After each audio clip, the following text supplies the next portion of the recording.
Hey there! Tonight we are stepping into the hidden world of Victorian mansions. Houses so enormous that they hid secret staircases inside their walls, disguised their doors as bookcases full of books that were not real, lit dozens of fires by hand every morning before the family woke, and employed a man whose entire working day was keeping the lamps lit. The families who owned these houses saw almost none of this, and that was the whole design. A great Victorian house was a machine built to hide its own machinery. And tonight we are going through the hidden door. Before we begin, take a moment to like the video and subscribe, but only if you genuinely enjoy what I do here, and leave a comment telling me where in the world you are listening from and what time it is there. Somehow, it is always 2 in the morning somewhere. Now, dim the lights. Put on a fan if you like, that soft wash of white noise. Settle into your pillow, unclench your jaw, and let your shoulders come down from around your ears, because tonight every fire in the house is somebody else's job. Nobody is going to ring for you, and the water is already hot. Have you ever wondered why the kitchen in a great house was built 60 yards from the dining room?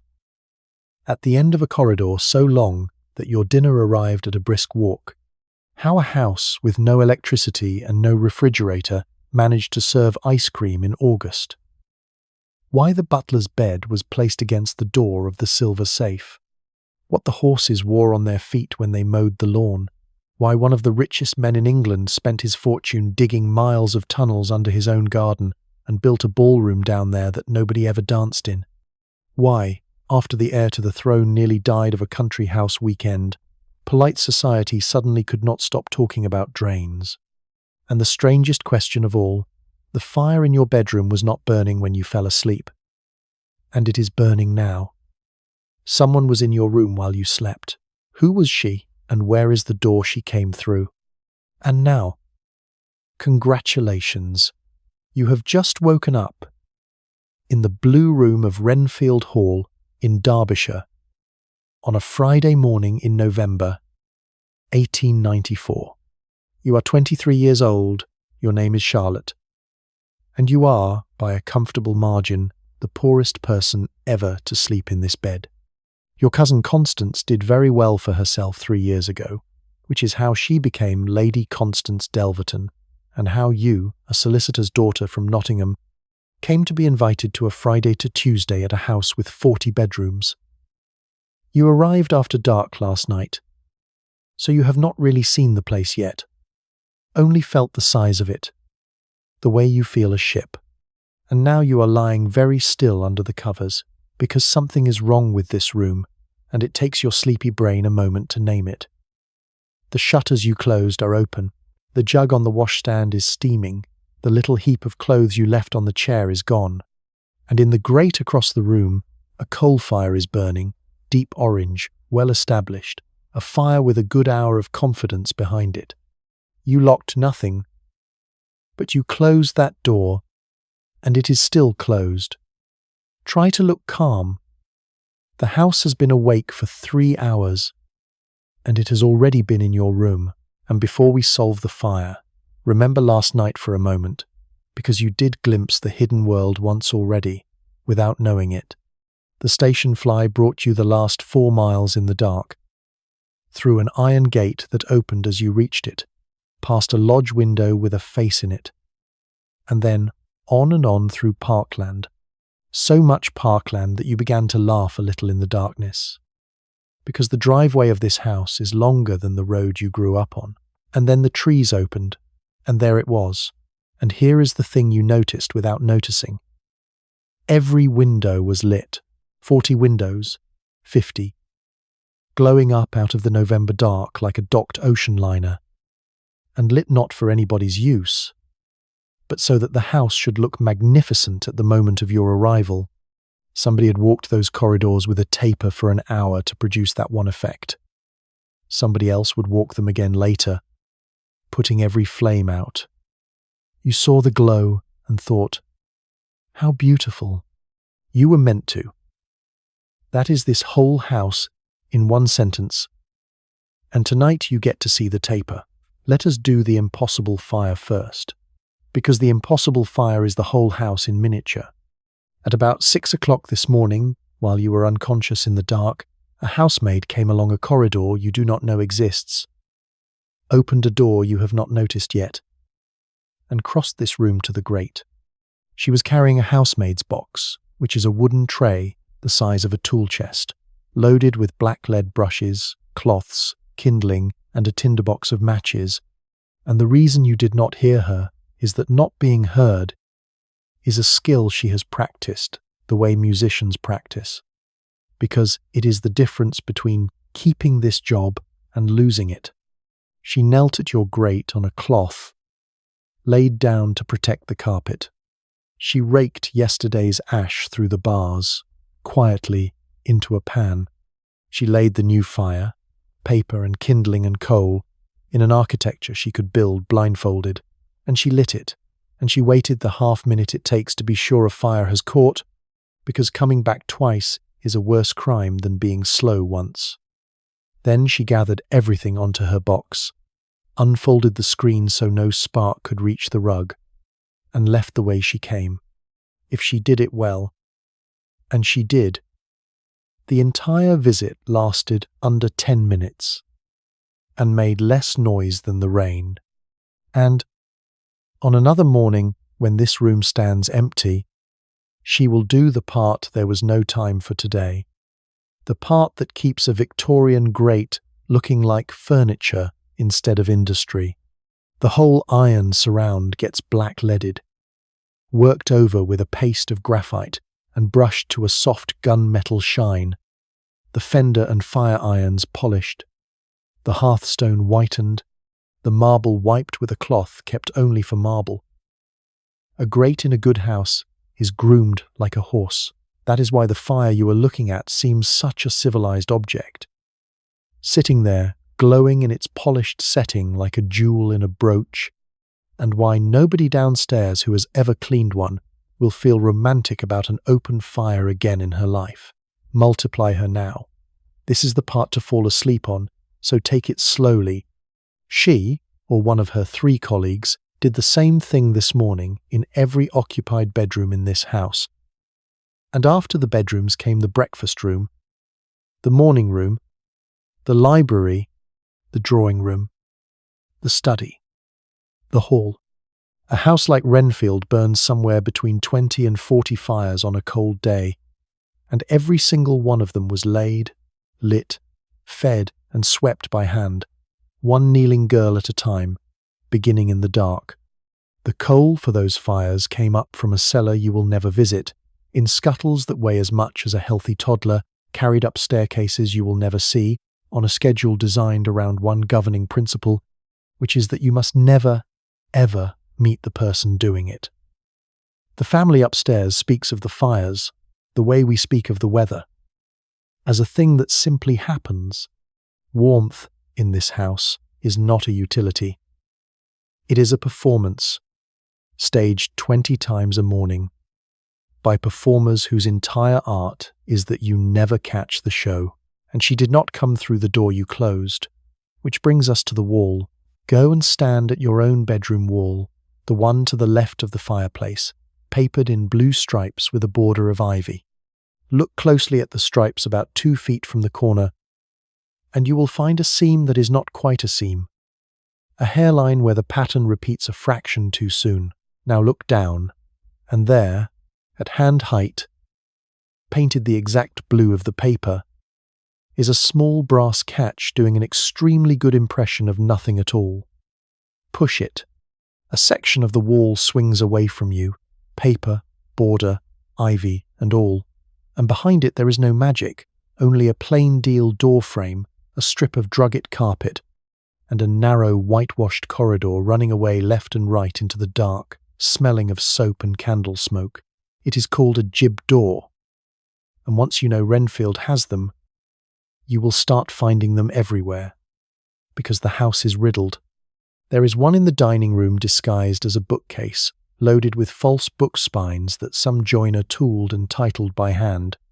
And the titles are the one joke the hidden world allows itself, because the fashion is for invented volumes with names like Essays on the Wind, in 9 volumes, or The Scottish Boccaccio, by D. Cameron, and there are houses in England where the falsest door carries the most learned library in the county, and guests have been observed reaching for a book that has never existed, which is the entire philosophy of this building, available in one small emergency of etiquette. There is one in the library that is simply a continuation of the panelling opened by pressing a rosette. There is one at the turn of the great staircase that even Constance has to feel for. Each one is a valve between the two worlds of this house, the world you woke up in, all silk and firelight, and the world behind the wall, all whitewash and speed, and the joinery exists so that maids, footmen, coal, cans, trays, linen, and messages can enter any room in the house without ever once being seen crossing the parts you live in. The Victorians did not invent the servant, but they perfected something stranger, a domestic architecture with a circulatory system, veins and arteries built into the walls so that the whole enormous body could be fed and cleaned and warmed invisibly, and the people in the showrooms could go on believing, or pretending to believe, that the house simply ran itself. Stand in the opening a moment, half in your blue bedroom, half in the whitewashed dark, because almost nobody who slept in these rooms ever did what you are doing now. The guests upstairs took a lifetime of lit fires and hot jugs on faith. The staff behind the wall knew every inch of both worlds and were required to be fluent in one and invisible in the other. You, Charlotte, solicitor's daughter, are about to spend the whole of tonight where the wallpaper ends, and the first thing to learn down here is that this corridor is not a shortcut. It is a road system. It has junctions, rules of way, timetables and a rush hour. And at 6 o'clock this morning it was as busy as Nottingham Station, in total silence, 3 feet from your sleeping head. Close the door gently. From the bedroom side, the ivy border knits itself back together. The seam disappears, and the wall goes back to lying. Somewhere below your feet, a bell is about to answer a question you have not asked yet, which is how this house knows what you want before you know it yourself. Beside your bed, hanging from the ceiling on a length of embroidered ribbon, is a tassel. Constance told you last night, in passing, to ring if you wanted anything, and then swept off down the corridor, and you lay there afterwards wondering what ringing actually meant, and whether you would dare. So let us follow the tassel, because the tassel is attached to one of the great secret machines of the 19th century, and the machine is threaded through the bones of this house like a nervous system.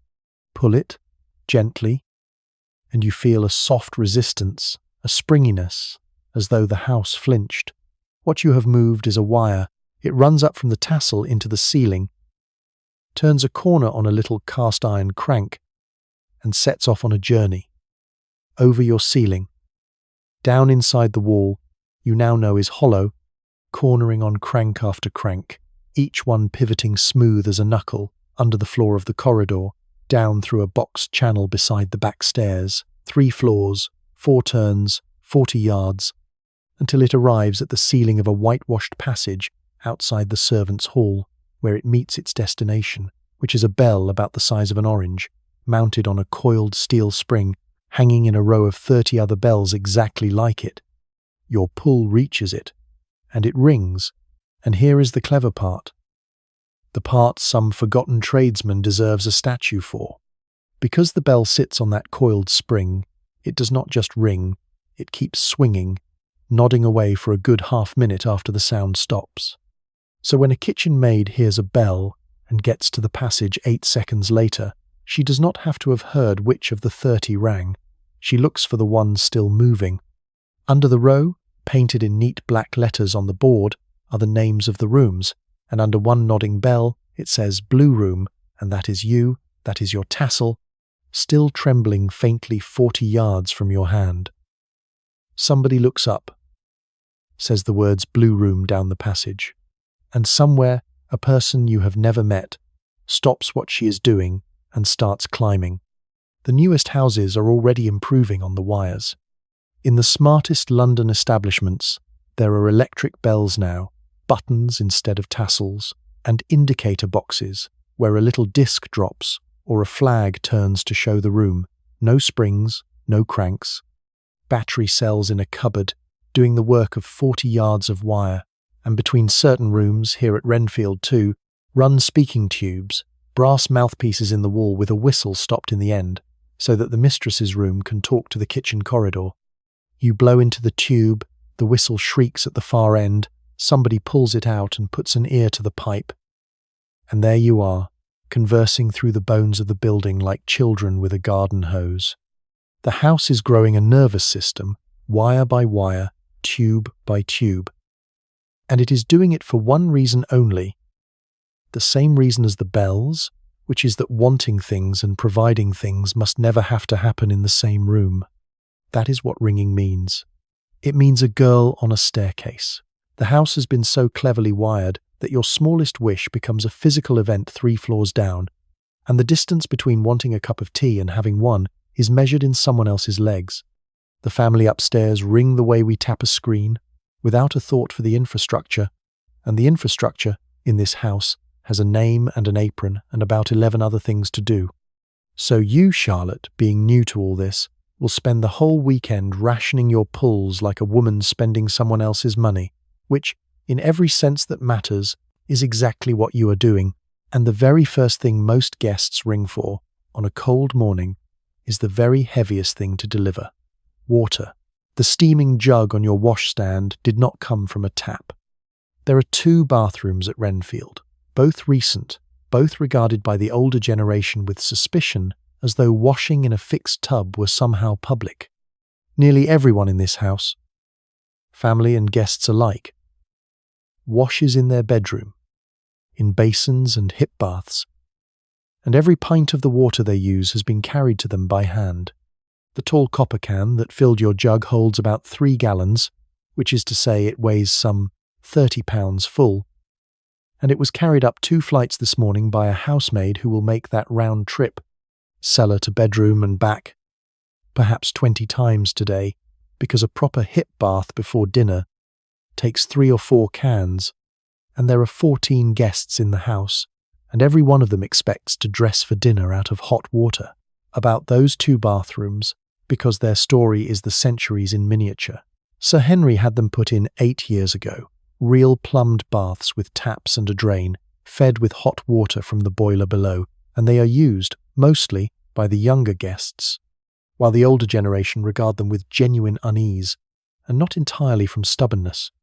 A fixed bath, to a mind formed in the 40s, is a shared bath, a public arrangement, faintly hotel-like, whereas a hip bath before your own bedroom fire, filled for you alone, is private, warm, and aristocratic. There are great ladies in England this year who have never once bathed outside their own bedrooms and never intend to, and there are brand new mansions being built with 1 bathroom to 30 bedrooms, not from poverty but from principle. The plumbing was never the obstacle. The obstacle was a whole civilization's conviction that comfort should be brought to you by a person rather than gone to down a corridor. And that conviction will take 2 generations and a world war to die. Follow the can back down, and you find the water's whole hidden life. Rain that fell on these roofs last month ran down into underground cisterns the size of drawing rooms. A well under the stable yard feeds a pump, and half a mile away, in a damp brick hut by the stream, sits the machine you will hear tonight if you open your window. A self-acting water ram, a thing with no engine and no fuel, which uses the push of the stream itself to knock a portion of that water uphill, thump, thump, thump, day and night, patient as a heart, up to a tank in the water tower behind the stables. From the tower it falls by gravity to the sculleries, the laundry, the boiler. The boiler heats it. And there the pipes stop, and the women start, because the last 30 yards of this entire waterworks, the yards that end at your washstand, are human. A house like this drinks and washes its way through well over 1,000 gallons on a busy day, and the machinery gets it to the basement, and shoulders get it the rest of the way.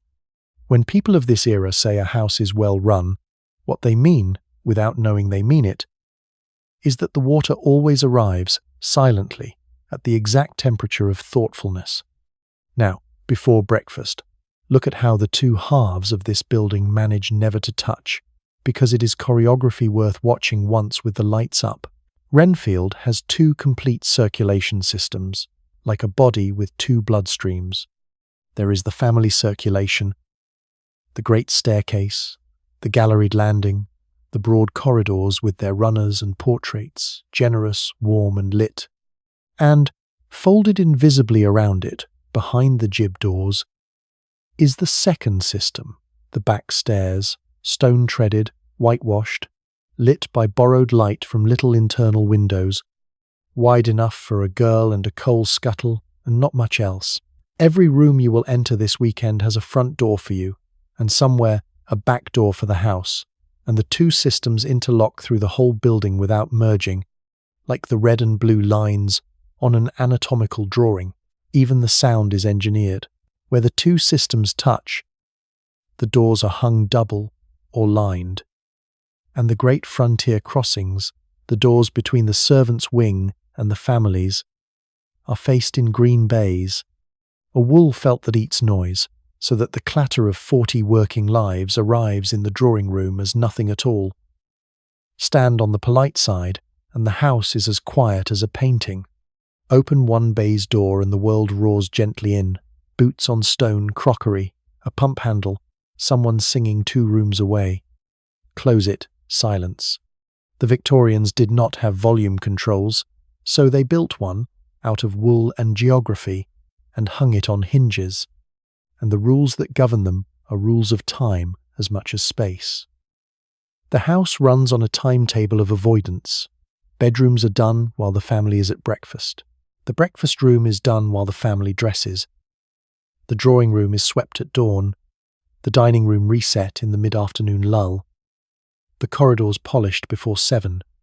A housemaid carrying slops or coal calculates her route the way a sailor reads tides, and if the timetable fails and a guest actually appears in a corridor she is working, the protocol is simple and total. She stops. She stands aside, eyes down, still as furniture, until the gentry weather has passed.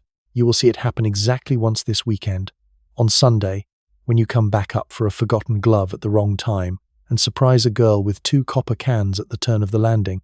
She will go still so completely, so instantly face to the wainscot, that your first confused instinct will be to apologize to her, which is against everybody's rules, yours and hers, and the moment will last 2 seconds and embarrass both of you for an hour. Remember it. It is the one place all weekend where the architecture fails and the system shows. 2 human beings, 3 feet apart, pretending with all their strength that one of them is not there. The whole subject of what service did to the people who performed it is another night's story. And we told a good deal of it when we spent a night below stairs. Tonight, what matters is the architecture of it. The fact that some of the most expensive design intelligence of the 19th century, architects with knighthoods, was spent ensuring that the family who owned a house and the 40 people who ran it could live a whole lifetime under one roof and almost never see one another. The Victorians looked at that arrangement and called it good planning. You are allowed to lie in your blue bed and find it very strange indeed. The gong goes at 9. A bronze shudder you feel through the floor, and now you get to see the machine serve a meal. Breakfast at Renfield is laid out in the breakfast room like a small, glowing exhibition. On the sideboard stands a parade of silver dishes on frames, and under each dish burns a little spirit lamp, blue flames you can barely see, keeping the eggs, the bacon, the devilled kidneys, the kedgeree, the chops, at temperature for whenever the family and their guests choose to drift down. And drift is the word. Nobody is summoned to breakfast in a house like this.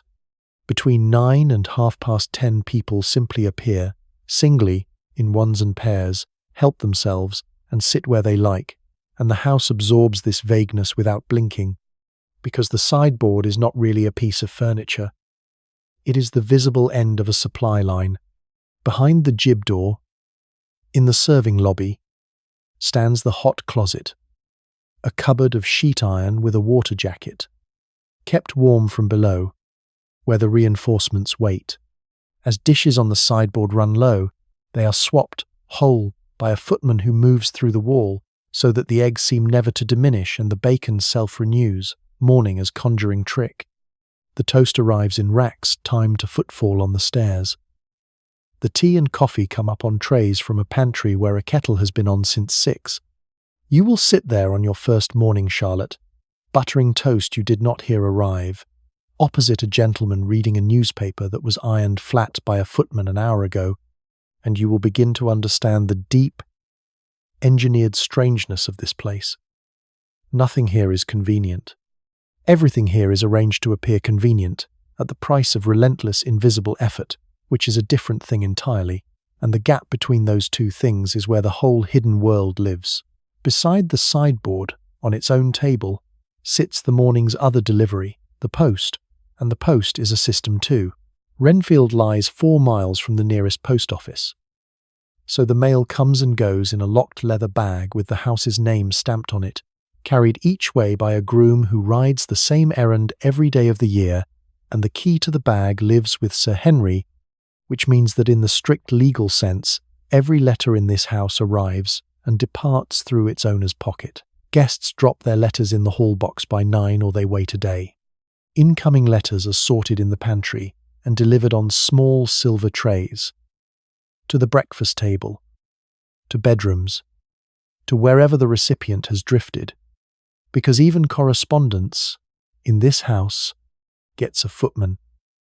The world's news makes its way in the same saddlebag, and by mid-morning the library table carries the London papers.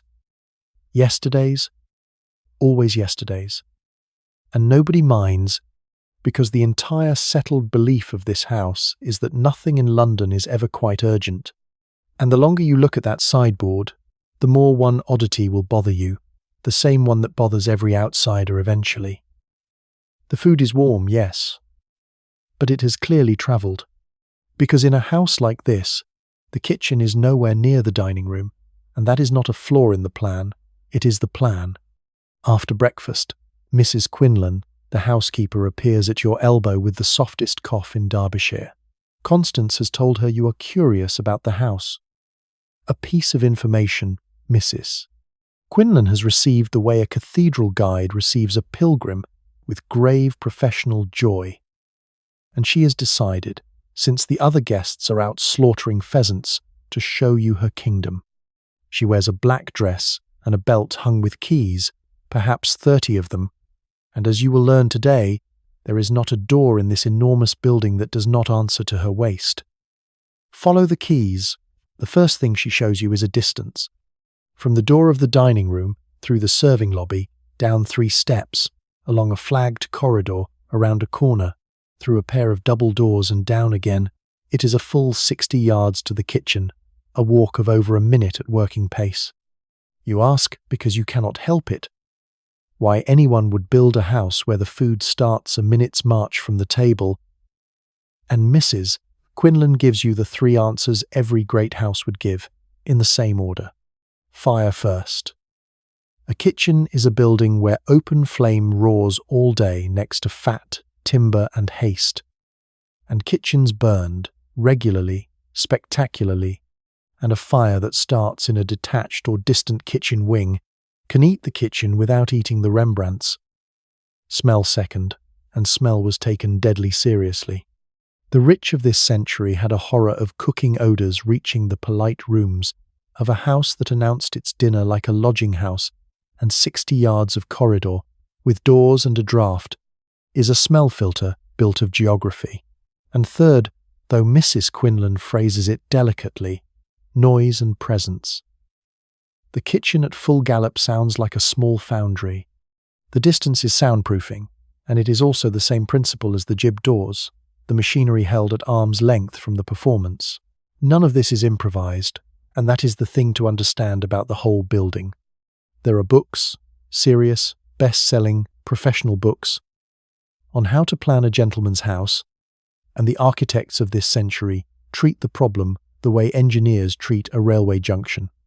The published doctrine, in almost these words, is that the family and the servants should each be able to go about their whole day without crossing the other's path, that every department should have its own territory, its own approach, its own stare, that the kitchen should be near enough to serve and far enough not to be perceived, and that the whole servants' wing should be. And here the books are wonderfully frank, invisible from the family's windows. Renfield's architect drew all of this before a single brick was laid, ran the 2 circulations through the plans in different coloured inks, and was paid partly for his facades, and mostly, though nobody put it that way, for his corridors.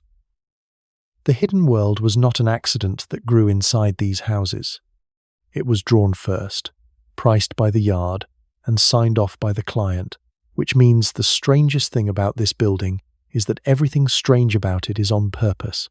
The price of the arrangement is paid at every single meal, and the price is heat. 60 yards is where dinners go cold, and the whole apparatus you will see tonight. The hot closets, the water-jacketed trolleys, the warmed plates, the footmen moving like relay runners, exists to fight a cooling curve the architect built into the floor plan on purpose. It is a perfectly Victorian bargain. Create a problem in the name of propriety, then solve it with labour and brass. Then she opens the double doors, and you meet the engine room. The kitchen at Renfield is a room 30 feet high, tall as a chapel, because the height carries the heat and steam up and away from the people, with a great arched window set high in the wall. And it is loud, and it glows. Along one wall runs the range, a closed iron continent of fire doors, ovens, hot plates and dampers, with a fire at its heart that has not been allowed to die completely since before Phoebe was born. In front of the open roasting fire, a row of birds turns steadily on a spit, and nobody is turning it. Look up, and Mrs. Quinlan permits herself the smile of a woman revealing her favourite exhibit. In the throat of the chimney sits a fan, a smoke jack, spun by nothing but the updraft of the fire itself, geared down through rods to the spit below. The fire roasts the meat, and the fire's own breath turns it. A piece of engineering so old and so clever that engineers still pause in front of it, and the kitchen maids do not even see it anymore. Off to the side, through an arch, lies the room nobody romanticizes, the scullery, stone-floored, stone-sinked, permanently wet, where the scullery maid, who is the youngest and lowest person in the entire kitchen hierarchy, faces the arithmetic nobody upstairs has ever performed. 8 courses for 14 people, plus the servants' dinner for 40, plus nursery and luncheon and breakfast, comes to somewhere between 500 and 1,000 dirty things a day. Plates, pans, moulds, glasses. And every one of them is washed by hand, in water carried and heated, with soda that eats the skin off your knuckles and sand for the burned copper, at a wooden rack, by one girl of 14 or 15, standing on wet stone from before breakfast until the last pan after 11 at night. When people sigh for the elegance of this century, it is worth remembering that the elegance had a sink, and the sink had a name, and her hands were never once dry. Everywhere else, copper. 100 weight and more of it on the walls, pans from thimble to cauldron, each one numbered and tinned and burnished, arranged by size like an orchestra by pitch, and each one Mrs. Beddoes, the cook, who rules this wing the way Stroud the butler rules the cellar, absolutely. Under her command, 4 kitchen maids and a scullery maid are producing, today, like every day, 5 separate services: the nursery's plain meals, the schoolroom tray, the servants' hall dinner for 40, the family luncheon, and tonight's 8 courses for 14. She does the arithmetic of that on a slate, in her head, against the clock, over a heat source with no thermostat but her own forearm held into the oven. And if you asked her whether she considers herself one of the most skilled industrial managers in Derbyshire, she would tell you to get out of her light, which is a yes. Off the kitchen, Mrs. Quinlan walks you down the cold street. And it really is a street, a flagged corridor of provisioning rooms, each one a specialized climate. The larders come in a family. The dry larder for bread, flour and groceries. The wet larder for fish and raw meat.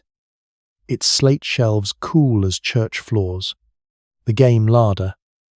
A little octagon out in the yard with a louvered roof and hooks in rings, where the pheasants from today's shooting will hang in feathered rows until they are ready, which in this century means considerably readier than we would tolerate.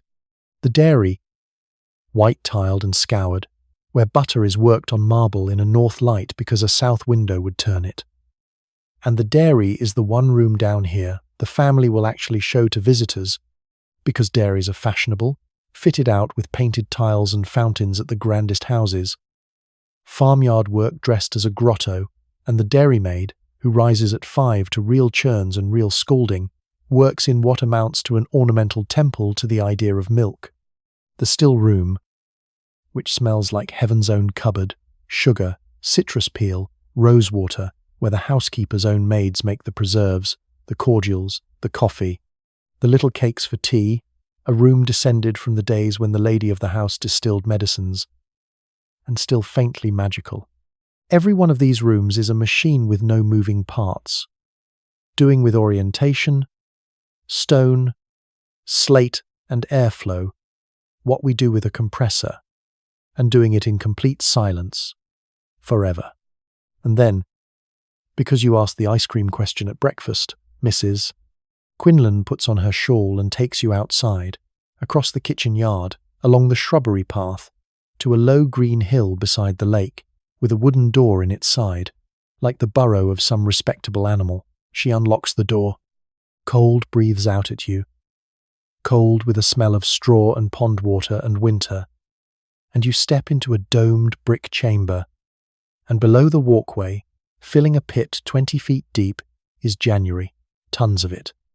A great packed mass of lake ice, cut into blocks 11 months ago, layered with straw, sweating slowly in the dark, still solid in November, still enough of it to last until the new ice comes. This is the ice house. And every substantial estate has one. A buried brick egg pointed at the future. And understand what the treasure in it is actually for, because ice cream, delightful as Sunday's pudding will be, is the least of it. Ice is how the wet larder holds fish that came up by train from the coast. Ice is how butter travels, and how jellies set, and how the confectionery-made spun sugar fantasies survive a warm dining room. Ice is medicine, wrapped in flannel for fevers and swellings, sent for at strange hours. And there are letters in this century, real ones, from great houses to their neighbours, begging a barrowload of ice from a fuller pit because a child upstairs is burning. The cold under this hill is not a luxury that occasionally saves a dessert. It is a utility that occasionally saves a life, and the estate treats the January harvest accordingly, the way it treats the hay. This buried economy has its instruments too. Ice saws longer than your arm, iron grapples and poles for steering flows to the bank, a wooden sledge with low runners, and a pony to draw it up from the lake, and a plank ramp down into the pit where a man stands, packing each layer tight, breaking the blocks to fit, treading straw between them, building winter the way other men build a rick. Done well, a filled pit keeps 14-16 months, which means a good hard January can carry the house clean through a soft one the following year. Done badly, with air in the pack, the whole store rots to slush by June, and Mrs. Quinlan has opinions about the year that happened which she will share with you unprompted. In hard winters the harvest is local and free and rather festive. The estate men out on the frozen lake with saws and poles, cutting floes, hauling sledges, the whole village paid in beer, packing the pit like masons. And in soft winters, when the lake never firms, the ice comes from the market like anything else, and the market is astonishing. Early in the Queen's reign, the fashionable ice was American, cut from a famous lake in Massachusetts and shipped across the Atlantic in insulated holds. By mid-century, the trade had moved to Norway, where whole mountain lakes were farmed like fields, and ships came into English ports carrying nothing but frozen water packed in sawdust. hundreds of thousands of tons of it a year, an entire international industry devoted to importing winter. A footman will walk out here tomorrow with a basket and an axe, chip off a block, and carry it back to the ice cave off the kitchen, where the confectionery maid will pack it around a pewter pot with salt, and at dinner on Sunday there will be iced pudding, and the guests will receive it with mild pleasure, as though frost in November were nothing, as though half a year of buried winter and a shipping trade with Norway were the most natural things in the world to find inside a raspberry cream. Mrs. Quinlan locks the little door in the hill, and you walk back with your breath showing, thinking about the strangest grocery list you have ever encountered. Back indoors, down a colder, darker stair, the keys at her waist come into their own, because below the whole house runs the layer that even most of the staff never enter, the strongholds, the cellar and the room beside it with a bed in it. And the reason there is a bed is the best security system of the century. The wine cellar first, because Mrs. Quinlan believes in saving the best locks for last. It runs under the north front, brick-vaulted, constant as a cave, bin after bin of bottles sleeping on their sides, under 50 years of gentle dust, and every bottle in it is written down. The cellar book is a ledger kept by Mr. Stroud the butler with the gravity of a parish register, every dozen received, every bottle drawn, initialed and dated, because wine in a house like this is money lying down, and a butler whose book balances is a butler whose character is beyond remark. You will notice, as you go, that this entire hidden world runs on ledgers. The cellar book, the game book, the linen book, the housekeeper's accounts, the coal record. The house remembers everything that enters and leaves it, in copperplate, and the remembering is done downstairs. Beside the wine runs the beer cellar, casks in ranked rows on their gantries. Because beer at Renfield is not bought, it is brewed in the brew house across the yard. Small beer for every day, and October ale for the feasts, and a daily allowance of it is written into the wages of half the staff as solemnly as their pounds and shillings. And notice, while you are down here, what your skin noticed the moment you came down the stair. The temperature, it never moves. Summer and winter, this floor sits at the same cool cave steadiness, because the Victorians built refrigeration the only way available to them, with mass, yards of brick and earth wrapped around the things that spoil, wine, beer, butter, meat, milk, each in the room whose orientation suited it. The whole lower floor of a great house is one passive machine for being cool, engineered by men who never heard the word thermodynamics. And it works so well that a century from now, when their descendants install electric refrigerators, the refrigerators will live in these same rooms, humming away inside a machine that was already doing half their job for free. Then she shows you a door with 2 locks, and inside it, a small windowless room lined with baize shelving, and on the shelves, wrapped in green cloth, sleeps the silver, the plate, as everyone calls it. And plate is the right word, because this is not cutlery, this is treasure, candelabra with branches like young trees, salvers, tureens, wine coolers, sauce boats, entree dishes, ranks of forks and spoons by the gross, some of it 200 years old, all of it together worth more than the house's entire yearly wage bill several times over, and all of it in daily working use, which is the marvellous madness of the arrangement. The single most portable fortune in Derbyshire is taken out every evening, handled by footmen, dirtied with sauce, washed in a locked pantry scullery, counted and put to bed. And here is the detail you will tell people about for years. Look at the second door in the plate room wall, the low one. It does not lead to a corridor. It leads to Mr. Stroud's bedroom. The house was designed, on purpose, by an architect at the top of his profession, so that the butler sleeps in the next room to the silver, with the safe door practically at his bedside, and at many great houses the safe actually opens into the butler's bedroom itself. That is the security system. No alarms, no wires. Just the arrangement that anyone coming for the plate at 3 in the morning must first come through a locked door, and then through the entire person of Mr. Stroud, a man of 16 stone and settled habits, sleeping 18 inches from the family fortune with his boots by the bed. Burglars of the period, being professionals, tended to look at houses like Renfield and go elsewhere, which was, of course, the point. You will look at Mr. Stroud rather differently at dinner tonight, knowing that he is not just the man who pours the wine. He is the man who sleeps with the spoons. From Treasure, Mrs. Quinlan takes you to the room that smells of oil and introduces you to light itself, because light in this house is not a switch, it is a department.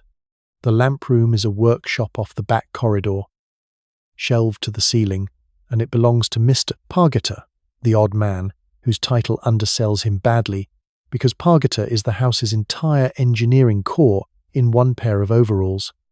Every day, every single day, the lamps come down here, and at Renfield there are above 100 of them. Hall lamps, stair lamps, table lamps, reading lamps, passage lamps, and each one must be emptied, its wick trimmed to a clean, even edge with scissors kept for nothing else, its chimney washed and polished, its reservoir refilled with paraffin from the barrel in the corner, its brass rubbed, before the whole shining battalion is carried back up and stationed and, at dusk, lit, one, by hand, on a circuit of the house that takes the better part of an hour. Get a wick wrong and the lamp smokes, and a smoking lamp can soot a ceiling in an evening, and the ceiling is Mrs. Quinlan's, and so the trimming is done like surgery. The lamps themselves have a history you can read along Pargeter's shelves, like geology. At the back, retired but kept, squat the old colza lamps of his father's day, which burned thick rapeseed oil and needed clockwork pumps to lift it to the wick.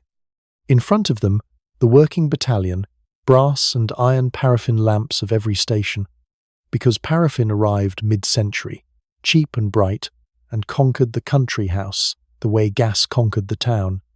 And at the shelf's end, 1 or 2 newcomers with silk shades and duplex burners, twice the wick and twice the light, for her ladyship's reading chair. Every one of them is a small managed fire that will be carried, lit, through rooms full of muslin and varnish by human hands tonight, which is why Pargeter inspects wicks the way a sergeant inspects rifles, and why the insurance men, as we shall see, would dearly love this whole shelf to be made obsolete. And beside the lamps, the older technology, still very much alive. Candles, by the box and the dozen, wax for upstairs, cheaper composites for the passages, because a house this size burns through them the way a schoolroom burns chalk. Follow the arithmetic for a moment, because it is wonderfully strange. Candles are bought by weight. Half-burned candle ends are a recognized perquisite, which is to say that by ancient custom, the stubs from the public rooms belong to the footmen, who sell them, quite legally, to dealers, and everyone knows it, and it is part of the wage.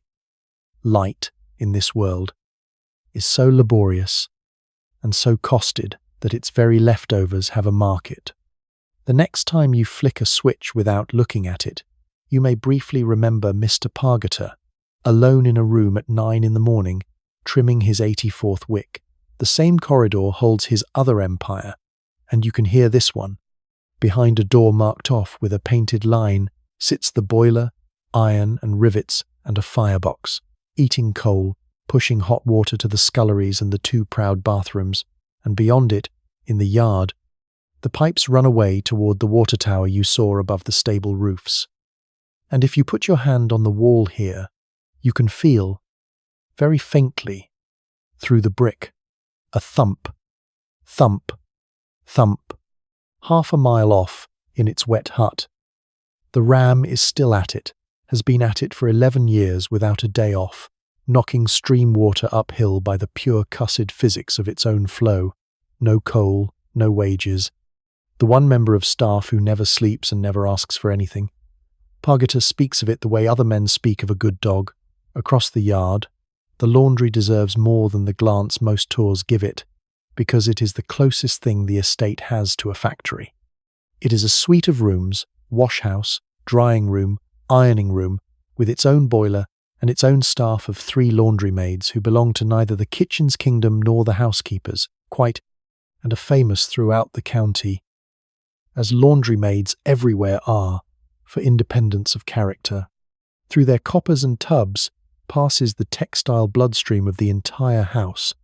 Thousands of pieces a week, sheets by the 100, tablecloths, towels, shirts, caps, aprons, all boiled, blued, wrung through the great mangle, and dried, in fine weather on the drying ground, in foul weather on racks that slide on iron rails into a heated closet like loaves into an oven. The box mangle itself is a monument, a coffin-sized chest filled with stones that rolls back and forth over wound sheets to press them, and the youngest laundry maid drives it by turning a wheel, which is an hour of work that settles any argument about whether washing is exercise. Everything comes back folded, aired, and counted against the linen book, because at Renfield, even a pillowcase has a paper trail. And then, because you have now proved yourself a serious pilgrim, Mrs., Quinlan takes you out through the yard, down the cinder path behind the kitchen garden wall, to a pair of brick sheds with a little iron chimney and a smell of coal tar, and tells you, with the studied casualness of a woman producing an elephant, that this is where the house makes its gas, its own gas. Renfield is 11 miles from the nearest town main, and so, like a great many remote houses of its class, it simply built a gasworks, a miniature of the ones behind railway stations. In the first shed, a retort where coal is baked in a closed iron vessel until it gives up its gas. In the second, the purifiers, and outside, sunk beside the wall, the little gas holder, a floating iron drum that rises as it fills, so that Pargita can tell at a glance from 50 yards how much light the house has in the bank. From here, buried pipes carry the gas to the kitchen wing, the sculleries, the stables, the laundry, and the servants' hall, which is why the working half of the house glows brighter at night than the polite half, where the family still prefer the softness of lamps and candles in the drawing room. There are famous houses, Blenheim among them, Cliveden, Holcombe, that ran their own gas in exactly this way, and the insurance men approved heartily, because gas in pipes burns down fewer houses than 100 open flames carried about by hand. A mansion with its own gasworks sounds like an eccentricity. It was actually the century in miniature. When civilization will not come out to you, you build a private one at the bottom of the garden and staff it. The gas has its keeper too, and its politics. Tending the retort is part of Pargita's round, charging the iron vessel with coal, drawing the spent coke, which then feeds the boiler.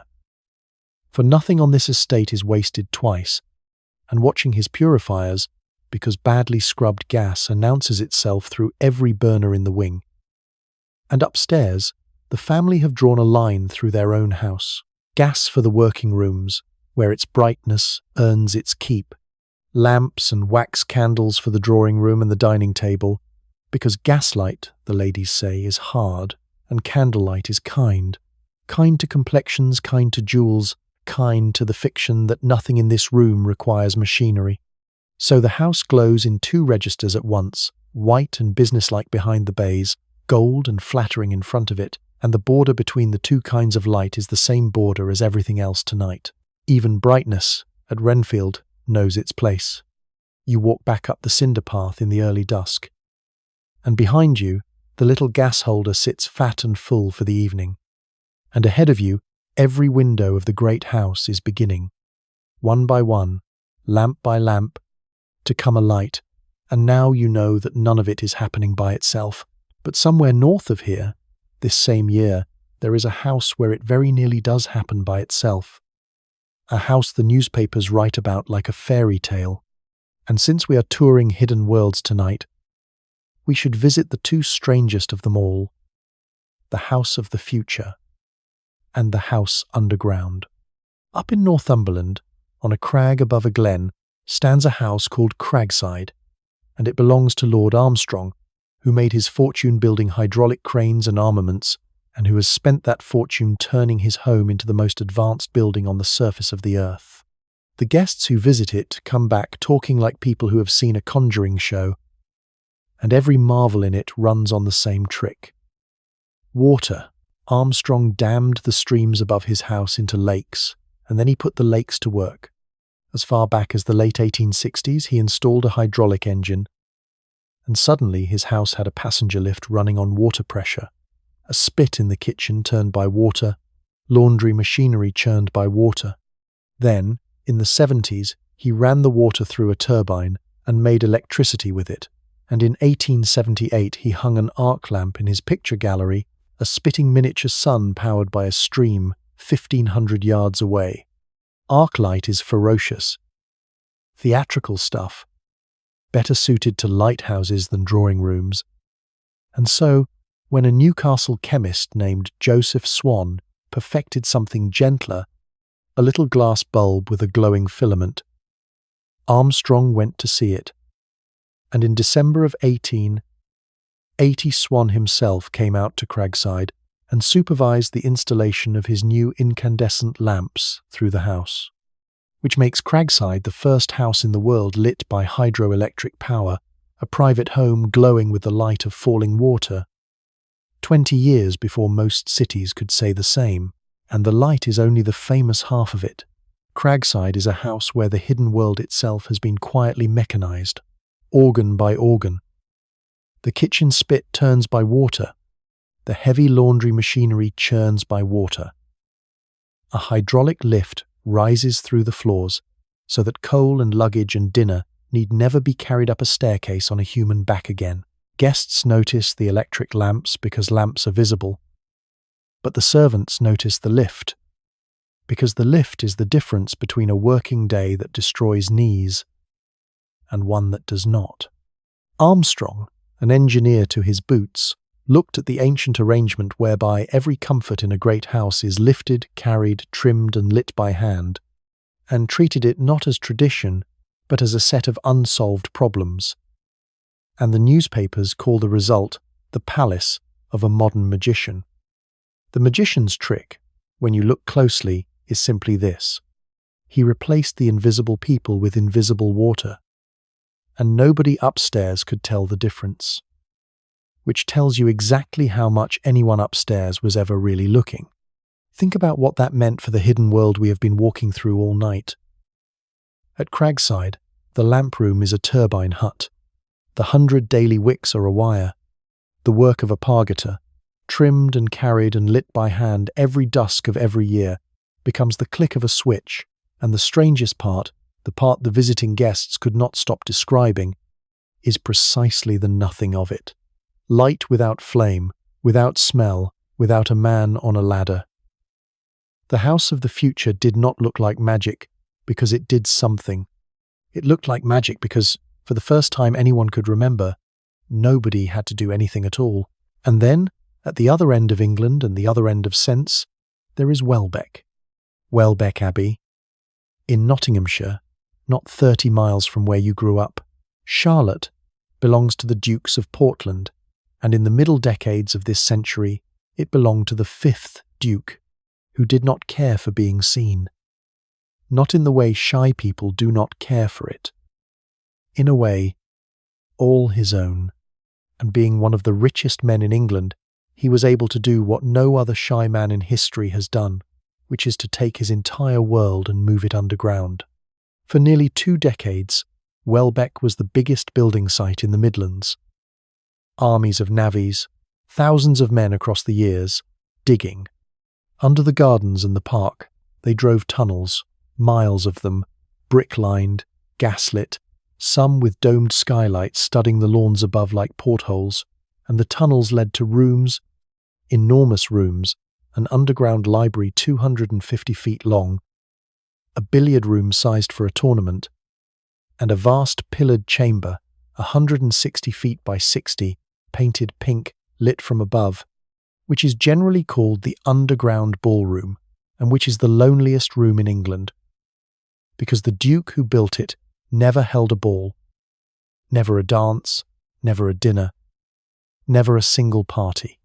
One tunnel, 1.5 miles of it, was made broad enough for 2 carriages to pass, so that the Duke could ride from his house toward the railway at Worksop without once crossing his own park in the open air, his coachman driving him through the earth beneath his estate, past the gas lamps, under the skylights, like a very well-upholstered mole.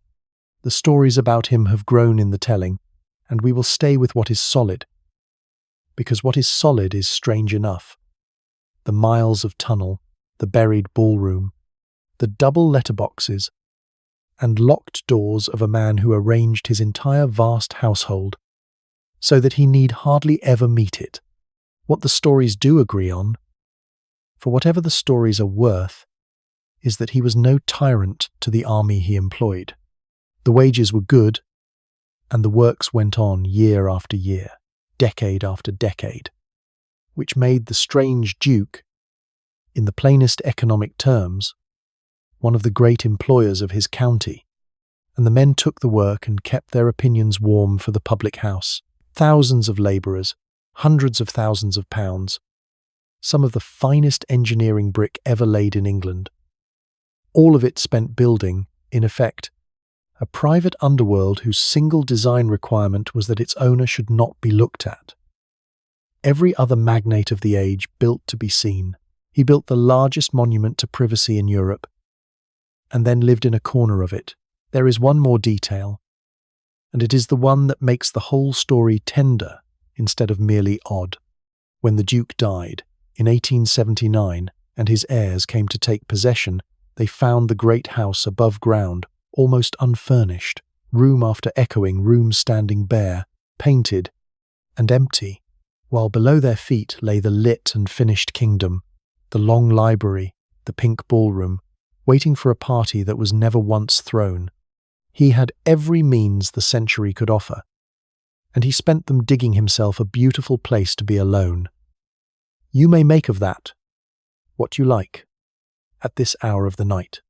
The Victorians made of it a legend, and then went home to their own houses and rang their own bells, and never quite asked themselves what it was they had just been laughing at. And here is the thought worth turning over as you drift, because it is really the thesis of the whole night. Every great house we have walked through hides its machinery and its people behind the walls, so that the family can live in a performance of effortlessness. The 5th Duke simply took the logic to its conclusion. If a house is a machine for not seeing, then the perfect house is one where nobody sees anybody at all, and the perfect room is a ballroom with no dancers, humming quietly under a lawn. Welbeck is not the opposite of Renfield.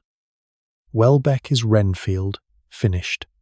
But the hidden world was not all lamplight and cleverness. Some of what these houses hid was hiding in the pipes, and, in the winter of 1871, it nearly changed the whole course of English history. You already know, because everyone in England knows, that the Queen's husband died of typhoid fever in December of 1861, and that the drains of Windsor have carried the blame ever since. What you may not know is how close the same disease came, 10 years later, almost to the week, to taking her son. In the autumn of 1871, the Prince of Wales went to stay at a house called Lonsborough Lodge, near Scarborough, for exactly the kind of weekend you are having now, and within weeks of coming home he was burning with typhoid. And England spent that December waiting for him to die. It was desperately close. The Queen came to his bedside in tears. The newspapers ran bulletins like war dispatches, and he was not the only one struck down, which is what turned a royal illness into a national reckoning, because a fellow guest from that same house party, the Earl of Chesterfield, died of it, and so did the prince's own groom. 3 men, 1 house. The medical journals went in like detectives, and what they found under that elegant seaside lodge was a horror story in brick. The house sat at the head of a great run of sewer over old cesspools, and the investigators counted 13 separate openings by which the air of the drains could find its way into the living rooms, and one cesspool, they reported, had not been opened in 6 years.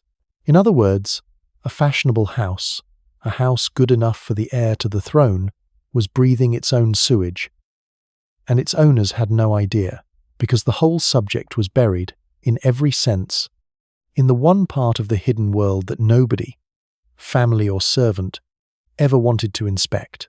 The prince survived, barely. His fever broke within days of the 10th anniversary of his father's death, a coincidence the whole country noticed and nobody could stop talking about. And in February, the Queen and the Prince rode to St. Paul's Cathedral through enormous crowds for a national service of thanksgiving for his recovery, which tells you how close everyone understood it to have been. And then, with the prayers said and the bells rung, England did something very English and very sensible and slightly hilarious. It lost its mind about plumbing. What followed the prince's recovery was one of the strangest fashions of the century.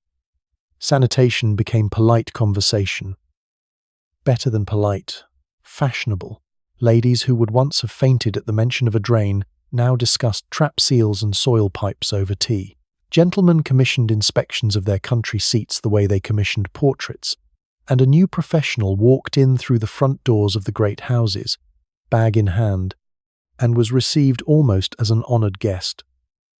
The sanitary engineer, and the way he tested a house's hidden plumbing, the actual method, is so charming that I need you to picture it being done tonight at Renfield, because it was done here 2 years ago, and Mrs. Quinlan supervised. The standard trick of the trade is called the peppermint test. The engineer takes a bottle of oil of peppermint, a couple of ounces of it in a gallon of hot water, and pours the mixture down the pipes at the top of the house, at the roofline if he can, and then he seals what he poured it into, and then everyone waits and sniffs. Peppermint is the loudest smell in the world for its size. If the drains are sound, the scent travels obediently out along the sewer and is never heard from again. But if there is a crack, a failed joint, a dry trap, a sneaky connection somewhere behind the panelling, then somewhere in the house, in a bedroom, a passage, a cellar, a ghost of peppermint comes curling out of the woodwork. And where there is peppermint, there is drain air, and the engineer follows his nose through the mansion like a hound until he finds the leak. Grave men in good coats, walking the corridors of the stateliest homes in England, sniffing for mint. That was cutting-edge building science in the 1880s. And the wonderful thing is, it worked. What the engineers prescribed, once they found trouble, replumbed the whole hidden world. Out went the old cesspools under the lawn. In came ventilated soil pipes run up past the roofline, so the drains could breathe upward into harmless sky instead of inward into nurseries. And water traps under every fixture, and disconnection chambers, and a general principle that would have sounded mad to the men who built these houses, namely that the pipes should be reachable, inspectable, confessable, rather than buried and politely forgotten. The Victorians had hidden their machinery so well that some of it had turned on them. And the cure, in the end, was a little honesty in the architecture. Not too much. Just enough to keep the peppermint quiet. The prince himself came out of his fever, a changed man on exactly one subject. He became, of all things on earth for a future king to become, an enthusiast for sanitary science, lending his name to health exhibitions and model dwellings, and he is widely quoted as saying that if he could not be a prince, he would like to be a plumber. Whether he said it quite that way hardly matters anymore.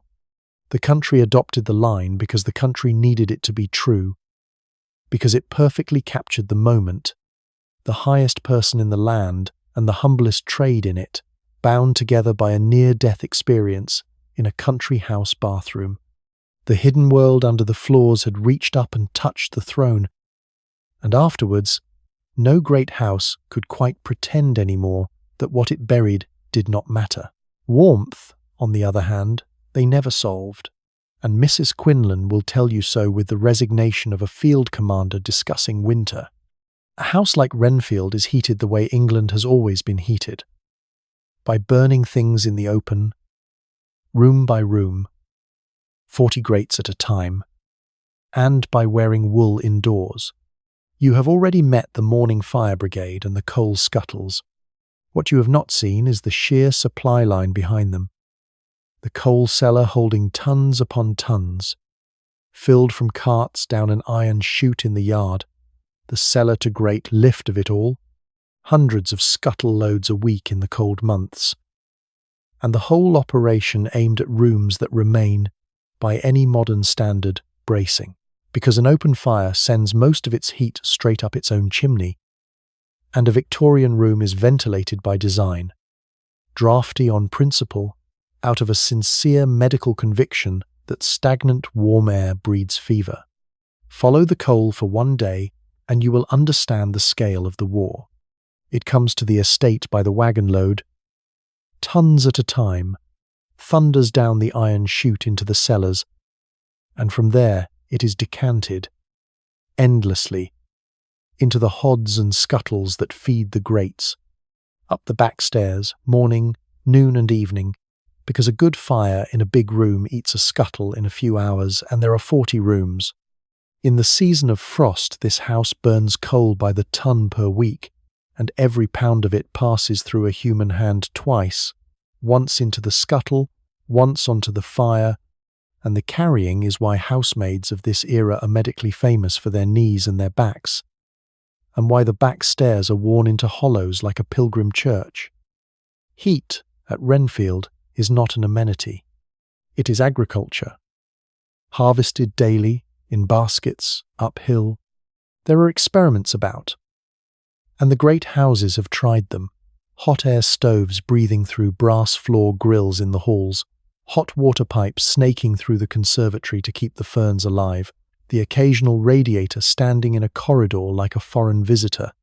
Renfield has precisely one of these grills, in the entrance hall floor, fed by a furnace below, and guests arriving on winter nights gravitate to it and stand on it, gently steaming, like herons. The conservatory, meanwhile, is the best heated room on the property.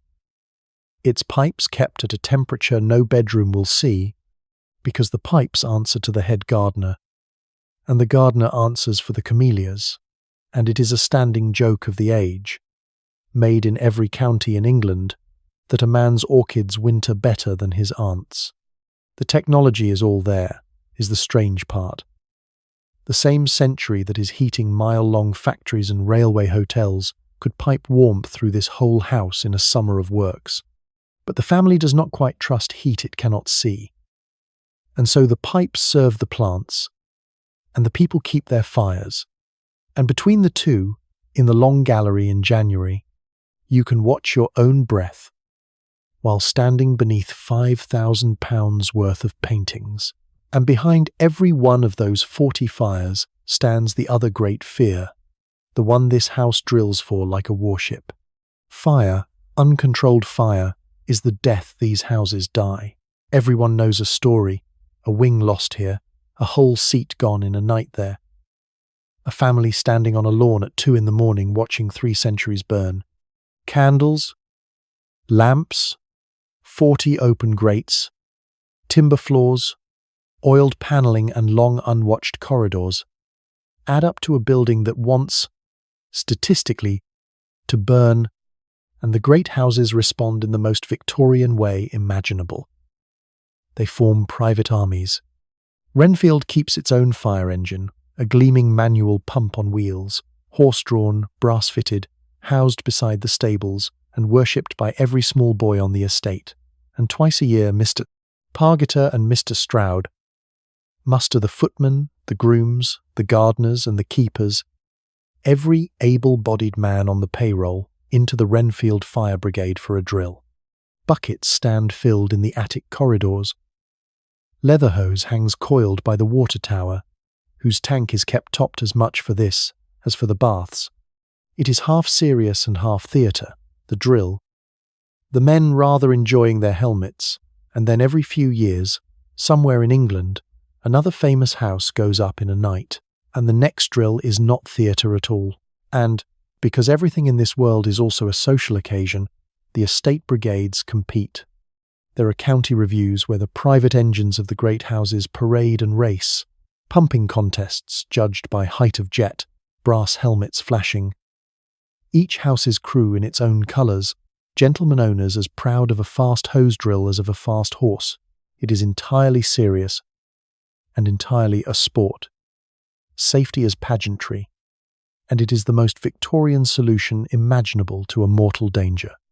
Faced with the possibility of losing everything in a night, the great houses formed teams, bought uniforms, and made a day out.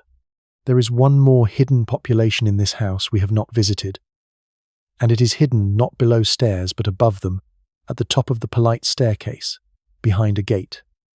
The children, the young Delvertons, Constances too, live on the nursery floor, a complete and separate country under the roof, with its own day nursery, night nursery, tiny scullery and staff, ruled by nurse with an authority their mother does not dream of contesting. Meals go up on trays.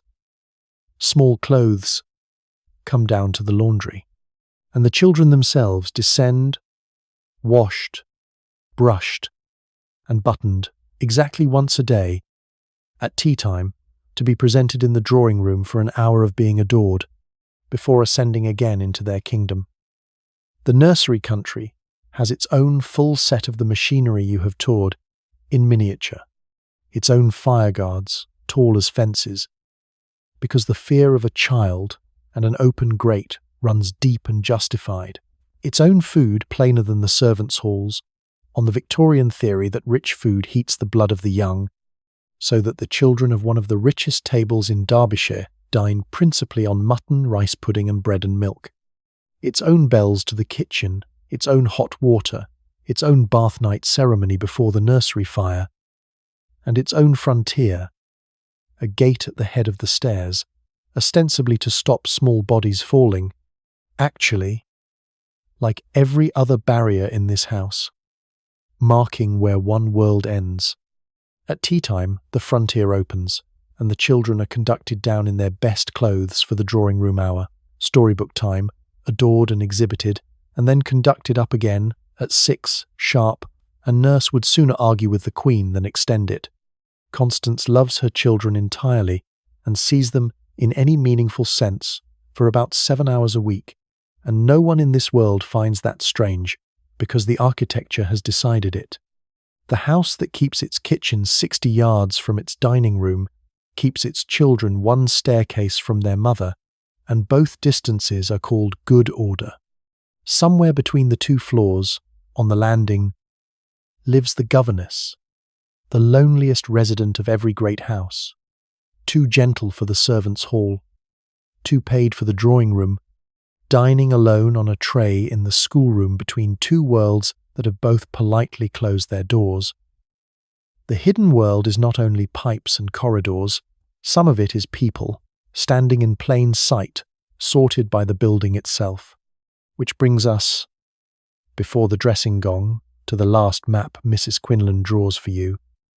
And she draws this one with a certain dryness, because it is a map of the men and the women. Every great house of this era is divided invisibly down the middle, into a men's country and a women's country, and the border is patrolled by furniture. At the male end lie the smoking room, the billiard room, the gun room, and the study, leathered, panelled, hung with antlers and disapproval.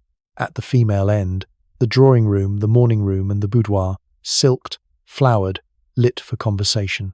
Guests sort themselves by instinct, hour by hour. The men draining toward the bays and the smoke after dinner, the women pooling in the drawing room, and the house is built to make the sorting feel like gravity rather than law. Even the bedrooms obey the map. Bachelors are quartered together down one corridor, young ladies down another, respectably distant, with the married couples arranged between them like a garrison, and the hostess who assigns the rooms understands every implication of every door and writes the names on cards for the bedroom doors herself. About the uses to which a long, dark corridor could be put at a large house party, this century whispers a very great deal and proves rather little, and we will leave it exactly there, except to say that no hostess in England draws up her bedroom plan carelessly, and Constance spent longer on hers than on the menus. The male country has its own service infrastructure, naturally. The gun room, where the estate's guns stand racked and oiled under the keeper's eye, cleaned after every shoot by men who handle them like church silver. The smoking room, aired by its own arrangements, its fire kept later than any other in the house. And the study, which is the room where the whole visible empire is administered, rents, leases, the home farm, the bank in Derby, at a desk with a locked drawer by Sir Henry and his agent on Tuesday mornings. The women's country runs deeper than it looks too. Constance's boudoir is not a retreat, it is an office where the menus are settled each morning with Mrs. Beddoes and the day's orders given to Mrs.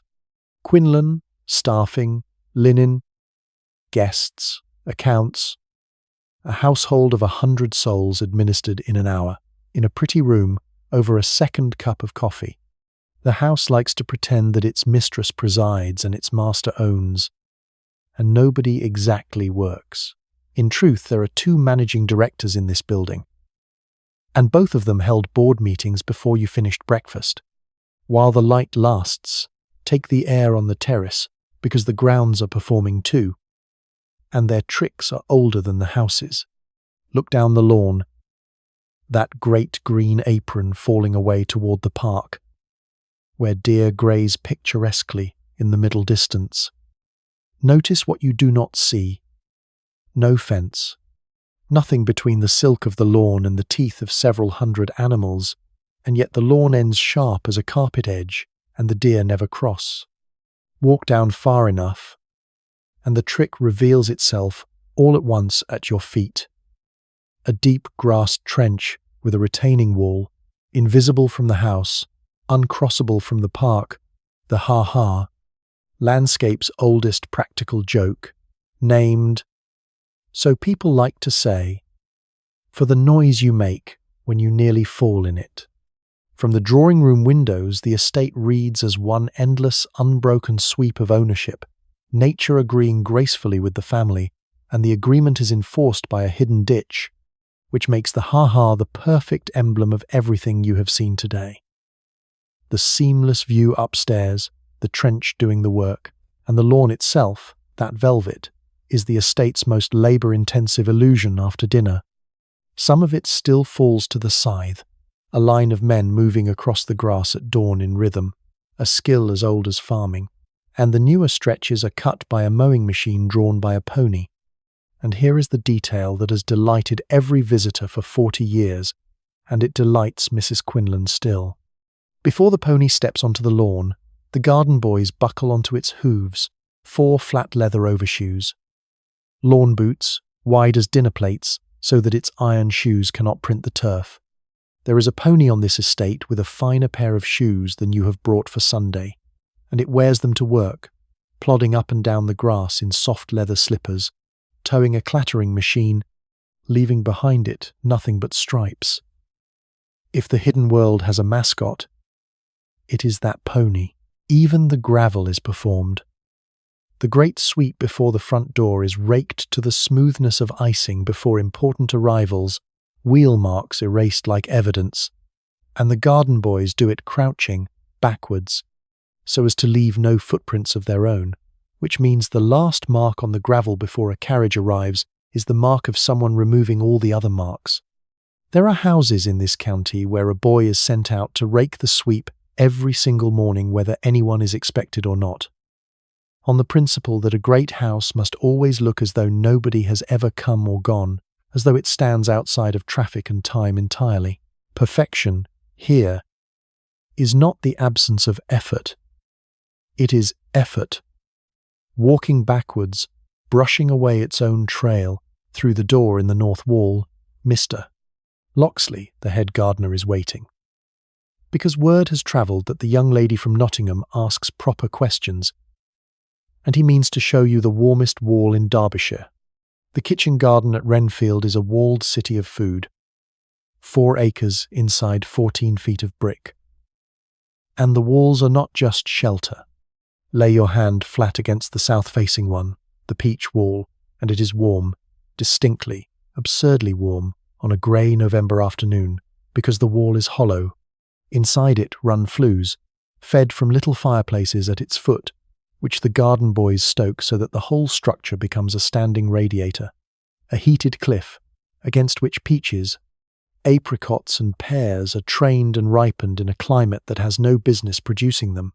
Beyond it stand the glass ranges, house after house of them, the vinery where the dinner grapes hang in dusted blue-black ropes, the peach house, the melon and cucumber pits, the forcing houses where rhubarb and sea kale are brought on in warm darkness, the little furnace behind them kept in day and night through the winter, one of the garden boys walking down before bed and again before dawn to feed it, and yes, at the far end, the pinery, where pineapples grow over hotbeds, though we spent a whole loving night among the pineapples when we lived below stairs.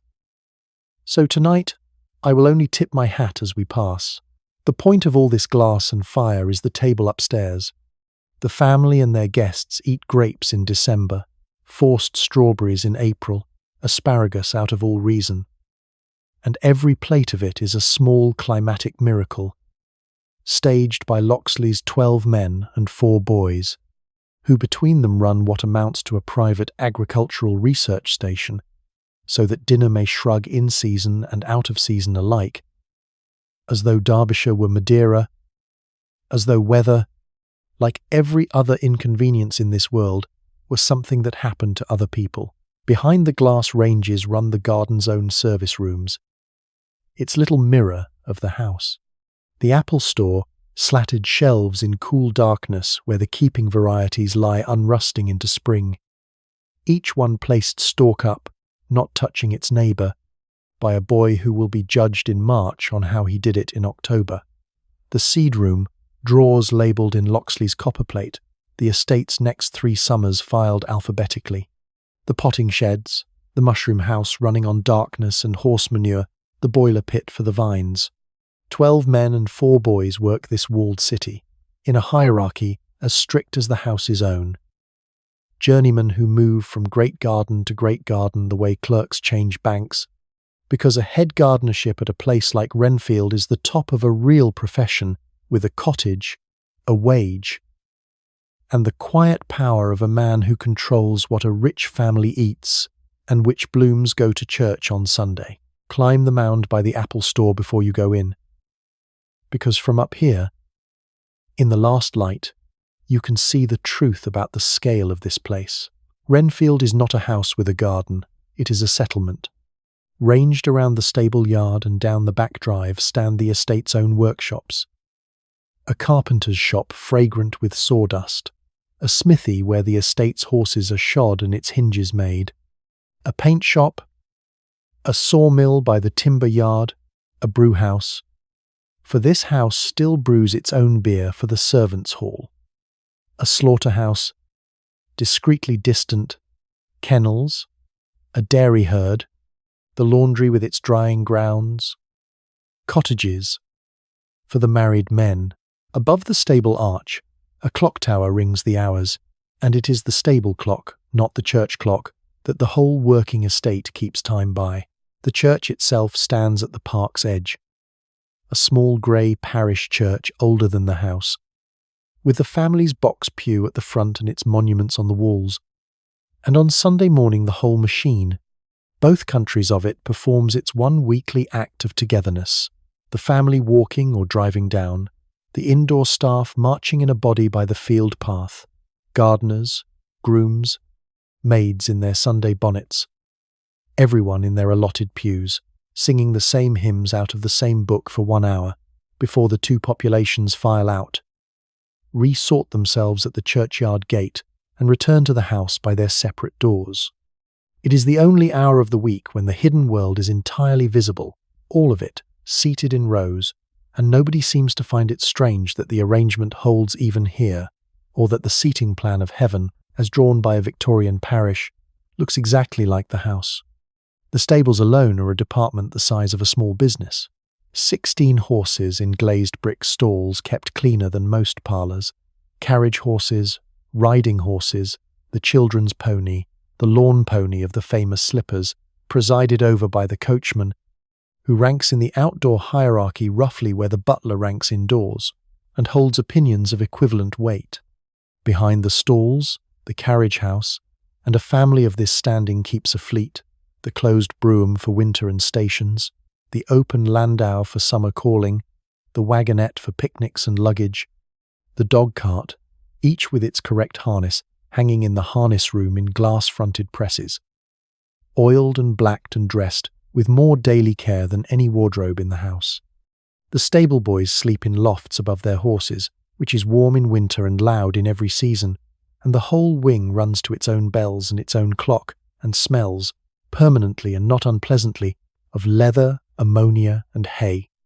When the motor car arrives in 20 years, this entire ecosystem, buildings, hierarchy, vocabulary and all, will convert itself into the garage within a single working generation, and the coachman's grandson will be called a chauffeur, and will stand in the same yard, polishing the same family's transport, under the same clock.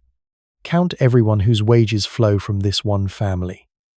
Indoor staff, stables, gardens, keepers, home farm, woodman, and you arrive somewhere near 100 people, a village in all but name, with the house as its industry. When people of this era say the great houses are the backbone of the countryside, this machinery is what they mean. When other people, later, ask whether a single family's comfort was quite worth an entire village's labour, this same machinery is what they will mean too. Both of those thoughts are true at once.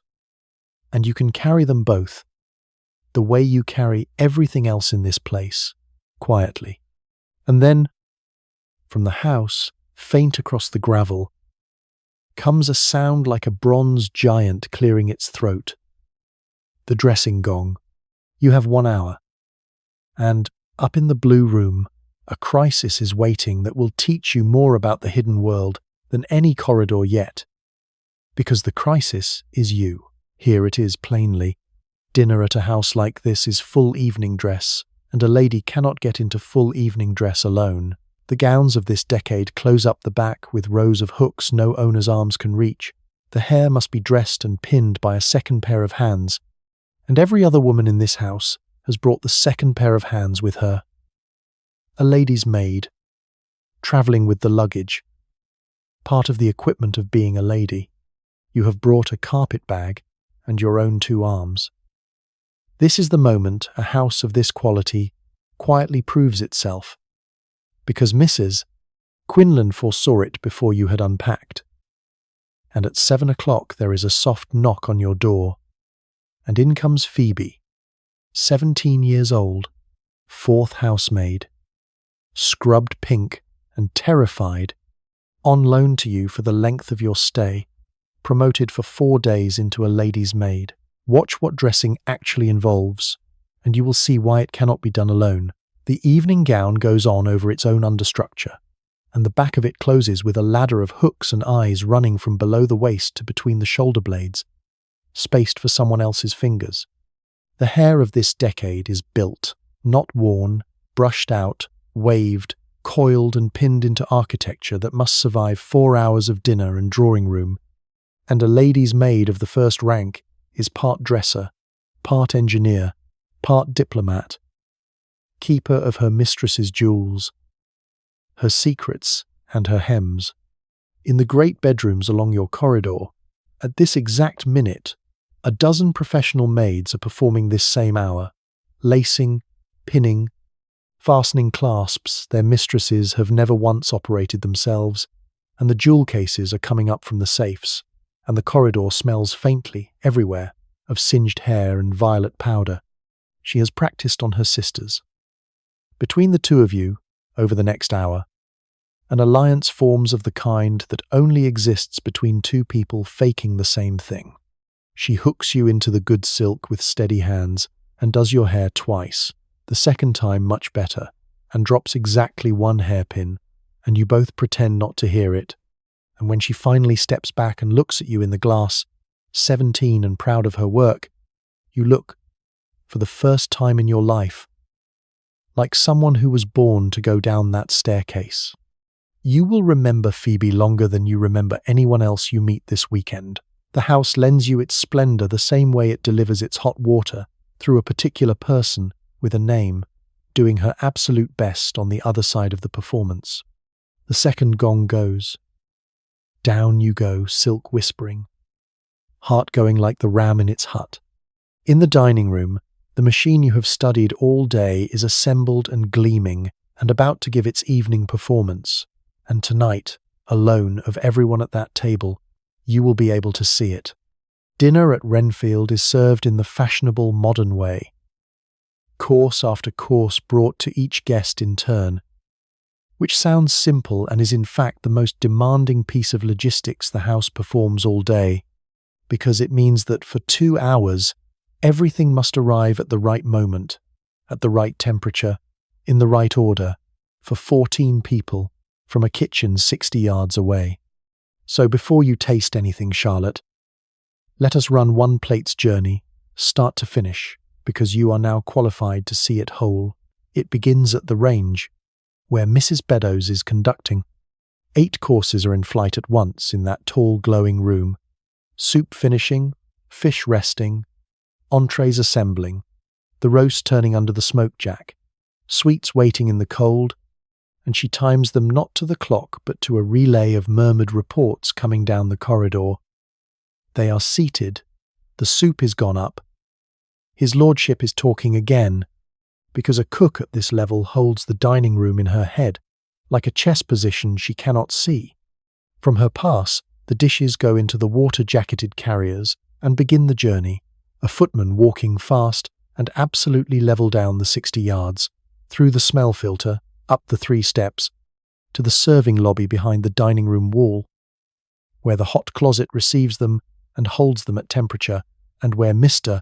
Stroud makes his final inspection, adjusting a garnish with the gravity of a man diffusing something. The wine has been making its own quieter journey all afternoon. Mr.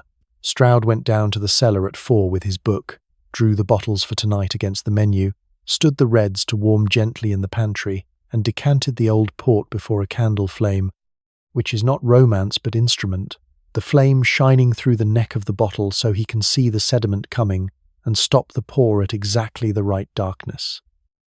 The champagne sits buried in a cooler of Norwegian ice. Every glass poured upstairs tonight will have been planned, fetched, warmed or chilled, decanted and recorded by one man with a ledger. And when Sir Henry murmurs that the claret is showing well, he is reviewing about 6 hours of invisible stagecraft, and both men know it, and neither will ever say so. And then the wall opens, and the performance half begins. The footmen who carry the food to your elbow are the visible tip of the whole machine, and they are chosen and finished like show horses. Height first. Everyone knows the taller the footman, the better the house.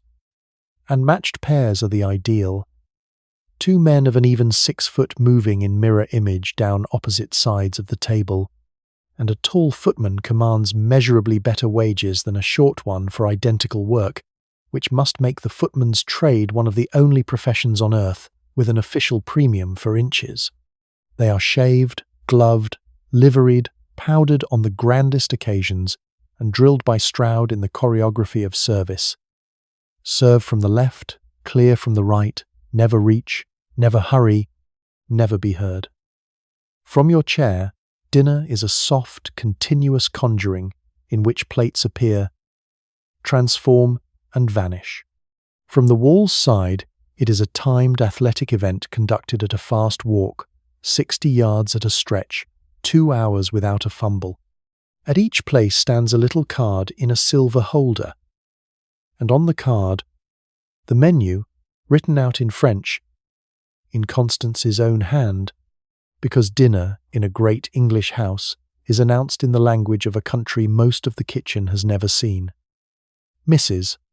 Beddoes cooks superbly and spells the French parts phonetically on her slate, and Constance translates them into elegance upstairs. And nobody finds this arrangement odd, because the French is not information, it is upholstery. You will read your card the way you have read everything today. Twice. Once as a guest and once as a spy, and the ranks of cutlery either side of your plate will briefly frighten you until you notice the oldest trick in polite society, which is that nobody actually knows the rules perfectly. They watch the hostess and start from the outside, exactly as you are about to. So here you sit, in Phoebe's handiwork, eating your way through the whole hidden world at once. The soup is water from the ram, heated by Pargata's boiler, thickened from the kitchen garden. The fish came packed in Norwegian ice cut the winter before last. The roast turned on the fire's own breath. The grapes were grown against a heated wall in defiance of the season. The ice pudding is January speaking from beneath the lawn. The candlelight overhead is the lamp room's afternoon. The silver you are lifting sleeps beside Mr. Stroud, and the wine breathing at your elbow was written into a ledger before you were born. Once, between courses, you catch Mr. Stroud's eye, entirely by accident, and something almost happens in his face. Not a smile. Butlers of his rank do not smile on duty any more than judges do, but he has known since Friday exactly where you come from, because the servants' hall knows everything about everybody by the first evening, and he watched you spend today asking his colleagues real questions and getting your hem dusty in his cellars, and for 1/4 of 1 second, as the fish goes down the table, the look he gives you contains something you will think about all the way home to Nottingham, which is recognition. Then it is gone, and he is marble again, refilling a glass at the precise angle the glass requires. Around you, the conversation is about hunting and the neighbours and somebody's engagement. Easy, unhurried, entirely unaware. And none of it is stupid, exactly. It is trained. An entire civilization has arranged itself so that the people at this table experience all of that machinery as a single word, comfort, and never once feel the weight of the word. And you, who have spent 1 day behind the wallpaper, will never eat a dinner quite so innocently again. There is one member of the dinner you have not been introduced to, because introduction is exactly what he exists to prevent. Behind Mr. Stroud, at the sideboard, stands the under-butler, and his war is arithmetic. Every fork that leaves the table tonight is counted out, and will be counted back. Every spoon, every ladle, because the plate is the fortune, and a fortune that goes through 14 pairs of hands and a scullery every night needs an accountant standing over it in white gloves. If a single teaspoon is missing at midnight, the pantry does not sleep until it is found, usually in the pig bucket, once, memorably, in a gentleman's coat pocket, an incident referred to downstairs, forever, only as the incident. Nothing about a great dinner is casual. It only dresses casually. In candlelight, when the sweets are done, Constance catches the ladies' eyes, one by one, in the order nobody taught you but everyone knows, and the women rise together and withdraw, and the two countries of the house separate for the evening. In the drawing-room, the ladies arrange themselves by the fire, and the tea tray arrives, borne in like a small ceremony of its own, the silver kettle on its spirit stand, and there is music, and needlework, and the conversational equivalent of chamber music, light, practiced, with themes and returns. Later, when the men rejoin, the card tables are opened, because an evening in a house party must be furnished like a room, and whist is the standard furniture, played for stakes small enough to be respectable and taken seriously enough to strain 2 marriages per winter. Someone sings, someone is prevailed upon and then prevailed upon again, which is the ritual.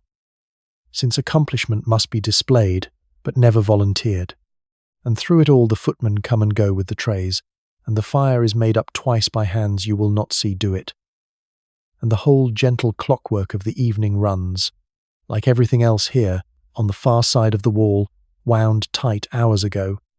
Down the corridor, the men have stayed at the table with the port, which travels always to the left, for reasons no living person can explain, and no dead one ever could either, and after the port they migrate to the smoking room, where the jackets come out, because smoke clings to wool and a gentleman must not carry tobacco upstairs to his wife.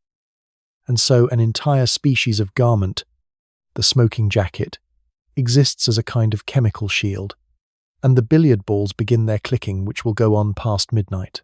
2 rooms, 2 climates, 1 house holding both, like a hand holding 2 coins. At 10:30, the tray of bedroom candlesticks appears at the foot of the great staircase, each little chamber candle lit from the lamp there, and one by one the guests take their flame and file up into the dark, a procession of small lights going up the great stairs, which is the loveliest sight this house produces, and nobody in it ever looks. You take yours. And know, as you climb, that the procession of little flames is itself the survivor of a whole vanished technology of bedtime. In the coldest months, the beds of this house are warmed before their owners reach them, by long-handled warming pans of embers in the old style, or hot bricks wrapped in flannel, or stoneware bottles of boiling water, slipped between the sheets by the same invisible hands that lit your morning fire, timed so that the warmth and the guest arrive together. There are houses where the pans are going up the back stairs at the exact minute the candles are going up. The front ones, 2 processions, one seen and one unseen, converging on the same beds. Up in the blue room, the fire is banked, the bed is turned down. Your hot can is standing on the washstand, wrapped in a towel, and Phoebe has laid out your nightgown like a promise. The window, if you crack the shutter, shows the park in full dark, and one lit rectangle far off at the stables where a groom is sitting up with a lame horse, and beyond that, nothing but a Derbyshire night. Somewhere below your feet, though, the house is not finished, because a house like this is never finished. It is only ever quieter. Listen to it as you get warm, and I will walk you down one last time, because the locking of a great house at night is a ritual as fixed as anything in the prayer book. It begins with Mr. Stroud and a lamp. Every night of his life. Last thing. The butler walks the ground floor alone, and the walk has a liturgy. Shutters. First. Room by room, the tall windows barred and pinned. The drawing room, the library, the dining room folding themselves away behind hinged panels. Doors next. The garden door, the conservatory, the great front door with its bar swung down, each lock answering his key with a sound you could set music to, iron consonants in the dark. Then the fires, checked and guarded, every grate screened, every lamp in the public rooms put out one by one, so that darkness follows him through the house like a polite tide. Then the pantry, where the plate from tonight's dinner has been washed, counted piece by piece against the list, wrapped in its baize, and locked into the safe beside his bed, and only then, with the whole silver kingdom sleeping 18 inches from his pillow, does the butler of Renfield put out his own candle. In the yard, the dogs settle. In the gun room, the guns stand counted. The odd noises of a great timber building cooling for the night begin their little conversation, and every servant in the house could tell you, eyes closed, which creak is the long gallery and which is only the stairs. And you would think, hearing all those locks, that the machine had finally stopped. It has not. It never does. It has only handed over to the night shift, which is smaller and stranger and mostly made of fire. The night shift of a great house is mostly combustion.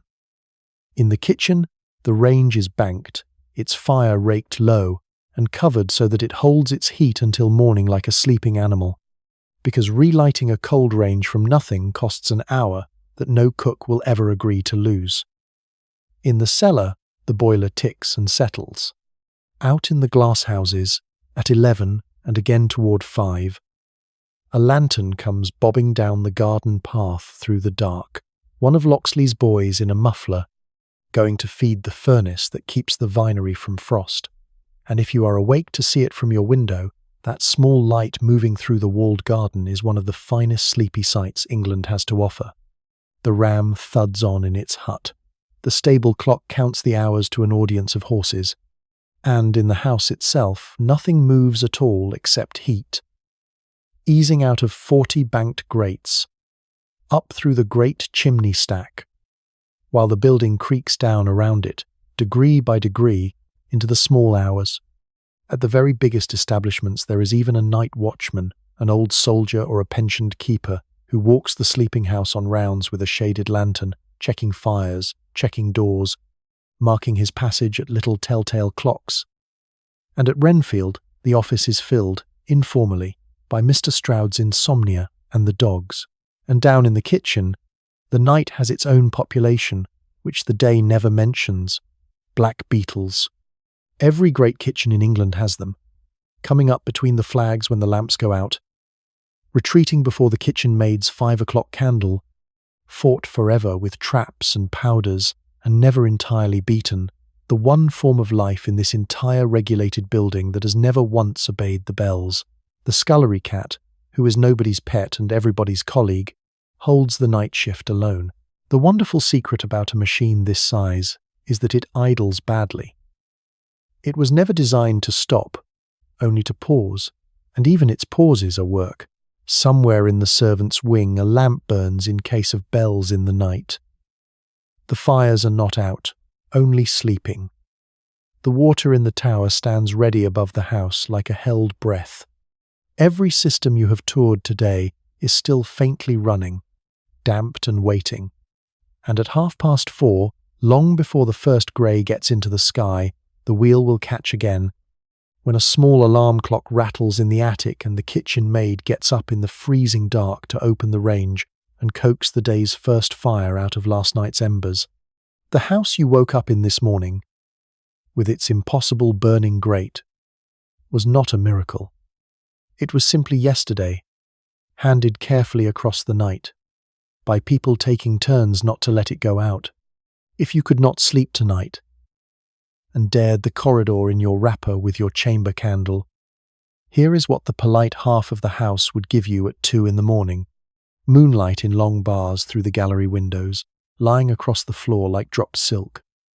The portraits, which are merely ancestors by day, becoming an audience.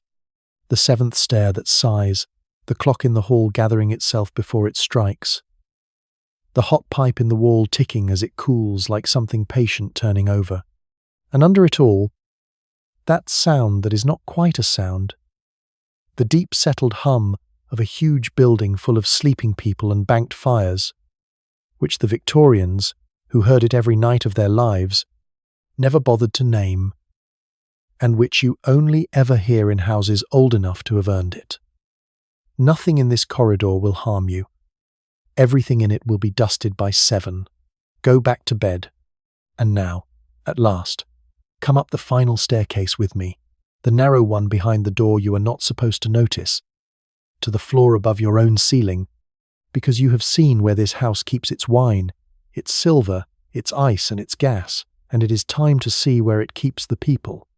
The attic floor of Renfield runs the length of the roof, one low corridor under the slates, lined with plank doors, and behind each door is a room that would fit inside your bedroom's window bay. 2 iron bedsteads to a room, 2 maids to a floor of bare boards with a strip of drugget, a washstand, a row of pegs, a text on the wall, and a skylight or a dormer with a view of leads and chimneys. It is clean, because everything in Mrs. Quinlan's kingdom is clean, and it is cold, because warmth, which these girls manufacture all day for other people, is not part of their wages. The bells reach even here, a little board of them at the corridor's end, and the day begins here earliest and ends here last. We spent a whole night once among the lives lived behind these doors, the wages and the ladder and the half-day off, so I will not reopen those books tonight. Tonight only notice the architecture's last quiet statement, that the people who run the warmest, richest, most upholstered building in the county sleep, pressed directly under its cold roof, above the family and below the weather, in the one part of the house where the hidden world does not bother to hide. Under each bed sits a wooden or tin box, and the box is the whole of a girl's private world, her other dress, her letters, her Sunday hat, a photograph if she has one, everything she owns that is not on her back. In a container, you could carry a mile. When servants change places, they speak of moving their box, because the box is what moves. And on the little shelf, one candlestick between two beds, shared by agreement, because even up here, at the top of the machine that manufactures light for 40 rooms, light is issued, counted, and shared. The girls who sleep on this corridor spend their days surrounded by more comfort than exists almost anywhere else in England. All of it passing through their hands, none of it staying, and if you want to know what they make of that, the honest answer is that at 10:30 at night, after a 17-hour day, most of them are asleep before the shared candle is out. One of these doors, the third on the left, belongs to the answer to tonight's first question. Her name is Ada. She is 15. The youngest housemaid on the strength, a gamekeeper's daughter from the edge of the estate. 11 months in service. And at 6 o'clock this morning, in the dark, it was Ada who came through the jib door into the blue room with her box and her matches, laid the architecture of paper and kindling and coal in your grate, lit it, screened it, gathered her things, and was gone, all without waking you, which she was proud of, because you are the first guest she has ever been trusted to do alone. You will leave on Tuesday without ever once seeing her face. She will remember doing your fires for the rest of what turns out to be a long life. Not because you mattered especially, but because you were her first, the way an apprentice remembers the first job that was truly hers. The impossible fire had a name the whole time. Most impossible things do. That is the entire secret of the hidden world, told in one sentence, and you can sleep on it. And if you want something to count instead of sheep, take the bellboard. It hangs in the dark of the service passage right now, 30 bells asleep on their springs, and under each one its painted name. And read slowly, they make the strangest, gentlest litany in the house. Front hall, library, morning room, study, her ladyship's room, Sir Henry, blue room, that one is yours, rose room, tapestry room, nursery, schoolroom, still room, back door. 30 small brass sentries, each one the far end of a wire that ends at somebody's hand. All silent now. The whole nervous system of the great machine lying open in the dark like a map of everyone sleeping. In 60 years, boards like this one will hang in museums, and visitors will read the names exactly as you just did, slowly, in a whisper, and every single one of them will look for the bedroom they would have had. So let the house have its night. Frost is settling on the ha-ha, the ice sleeps under its hill, the silver beside its butler, the gas fat in its holder, the pony's leather slippers on their peg in the harness room. 40 banked fires breathe under 40 chimneys, the ram knocks its patient water uphill in the dark, and under the slates, in the third room on the left, Ada is already asleep, because 4:30 comes early. And while she sleeps, let me tell you, gently, because it belongs at the end of this story, what time was quietly preparing to do to all of this. The world that runs Renfield has perhaps 20 years left, though nobody standing in it tonight can see that. And it will not end with a crash, but with a long series of letters. Letters about taxes, first, because governments are about to discover death duties, and a house that passes from father to son with a bill attached can survive one such passing, perhaps 2, but not 3. Letters from the agent about wages, because the young people of the villages will shortly stop applying for places like Ada's, once shops and offices and factories offer them evenings and Sundays and the radical luxury of being seen. And then the century's two great catastrophes will each take their share. The First War taking the footmen and the garden boys. So many of the tall young men of these houses walking out through the stable arch together and not coming back, and the Second War taking the houses themselves for hospitals and barracks and schools, whole staterooms boarded, lawns ploughed, and by the late 1940s, families who had run 40 servants were living in 6 rooms of their own house, boiling kettles in the still room, while the rain got into everything else. You can watch the machines seize up system by system, if you know the systems, which now you do. The bells go quiet first, corridor by corridor, as the staff thins from 40 to 12 to 4, and a bell that nobody will answer stops being rung, and then stops being noticed and hangs on its spring-gathering dust like a question nobody asks anymore. The lamp room empties when the electricity finally comes, run in on the cheap through the old bell channels. Because the hollow walls that once carried wires to the servants now carry wires instead of them. The ice house is beaten by the refrigerator in a single decade and becomes a curiosity, then a hazard, then a legend. The gardener telling children there is a bottomless pit in that hill. The walled garden, which needs 16 men, gets 3, then 1, then grass. And the great kitchen, 60 defensive yards from the dining room, becomes the exact measure of the whole problem. Because a house, without footmen, cannot carry its own dinner that far, and the family ends up eating in a corner of the library off a trolley, camped like tourists in their own monument. What followed was the quietest demolition in history. Through the 1950s, unwanted country houses came down all over Britain at a rate that is hard to believe now.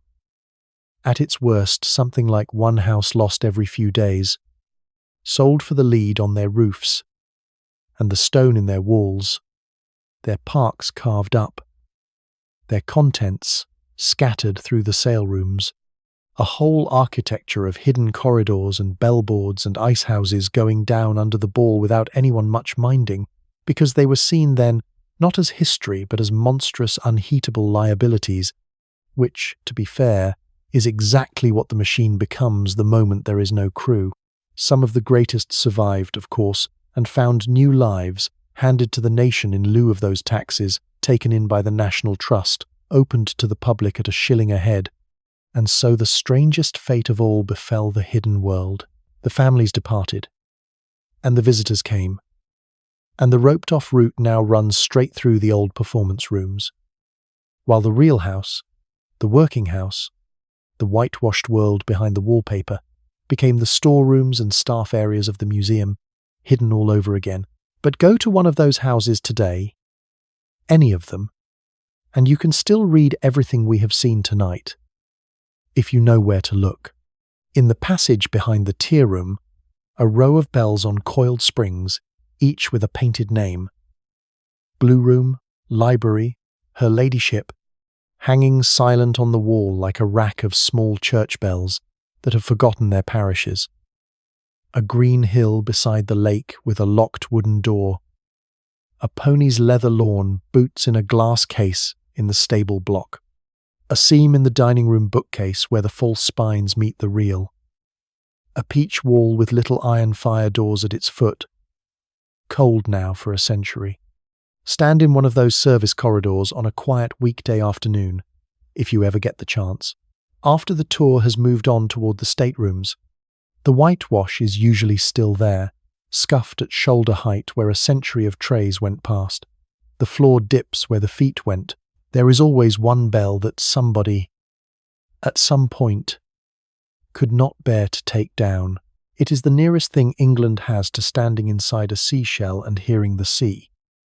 Because the entire roaring life of these buildings, the 6 o'clock fires and the 60-yard dinners and the 500 washed plates, all of it passed through exactly here, at a fast walk, in soft shoes, and the corridor remembers it the only way architecture can, in where the guidebooks used to walk you past all of it to the paintings.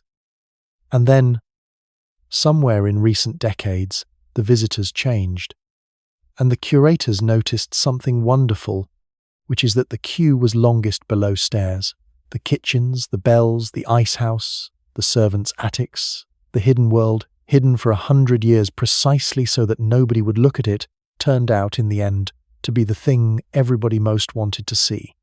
And at Cragside, most fittingly of all, the water is back at work, the estate's machinery restored, so that falling water makes electric light in that house again for its visitors, the first trick of the modern world, performed daily in the place where it was invented, by the stream that never stopped knowing how.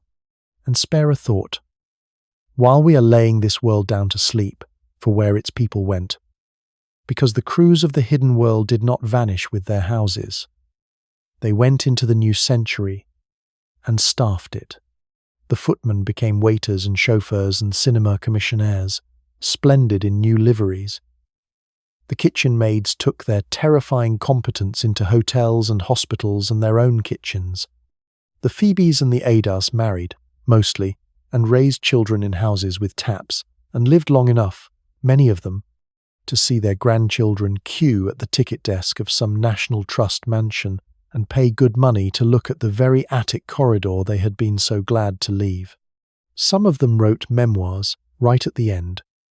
When anyone finally asked, and the memoirs are where much of tonight comes from, the bells and the boxes and the 5 o'clock candle, remembered with an exactness no architect's drawing ever matched. Because nobody knows a machine like the person who was part of it. Thank you for spending this long night at Renfield with me, in a house that never existed, made entirely of houses that did. It is easy to be dazzled by these places, and easy to be angry at them, and both responses are honest. Because a great Victorian mansion really is two things at once, one of the most beautiful ways human beings have ever arranged to live, and a machine that ran on the unnoticed labour of 100 people, most of them very young, many of them women, all of them essential and designed to be invisible. Tonight I mostly wanted you to see the design itself, the wires in the walls, the winter under the lawn, the water climbing the hill by its own weight, because there is real genius in it, and the genius belonged to everyone, the architects who drew the hidden corridors, and the aiders who walked them in the dark, carrying warmth to strangers with a box of matches, and taking pride in not being heard. And if the machine had a soul, it was not in the marble. Every person who has written honestly about these houses, upstairs or down, remembers the same things in the end. The smell of beeswax and wood smoke in the hall, the bells' particular voices, each one known blind, the exact sound of gravel under a carriage that meant arrival, the whole building tautening slightly like a ship taking the wind, toast by a nursery fire. The gardener's boy whistling somewhere out of sight, stopping abruptly when he remembered where he was. These houses were machines, and unjust ones, and also, for everyone inside them, in both countries, on both sides of the bays, home, which is the complicating word this whole night has been circling, and we can leave it there unresolved the way the century left it. So tonight be glad of the small, ridiculous mercies of your own century. Be glad of a switch on the wall and the little sun that answers it, of hot water that climbs to the 3rd floor without anyone's shoulders under it, of a furnace with a thermostat instead of a 15-year-old with an alarm clock. Be glad your ice comes from a door in your own kitchen and not a hill beside a lake, and that nobody has to sleep next to your forks to keep them safe. Be glad that when you want something in the night, the wanting and the getting can happen in the same room, without a wire, a bell, a staircase, and a girl of 15 between them. And be glad, above all, of the one luxury no Delverton ever owned, which is a home that contains nobody whose job is to be invisible in it.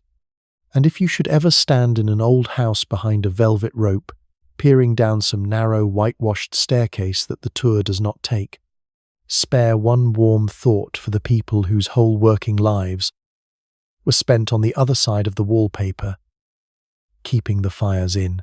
On Tuesday you will go home to Nottingham, and your mother will ask what it was like, and you will find, trying to answer her, that you cannot describe the paintings or the dinners half so well as you can describe a door in a wall, a bell on a spring, a hill full of January, and a girl called Phoebe who did your hair twice.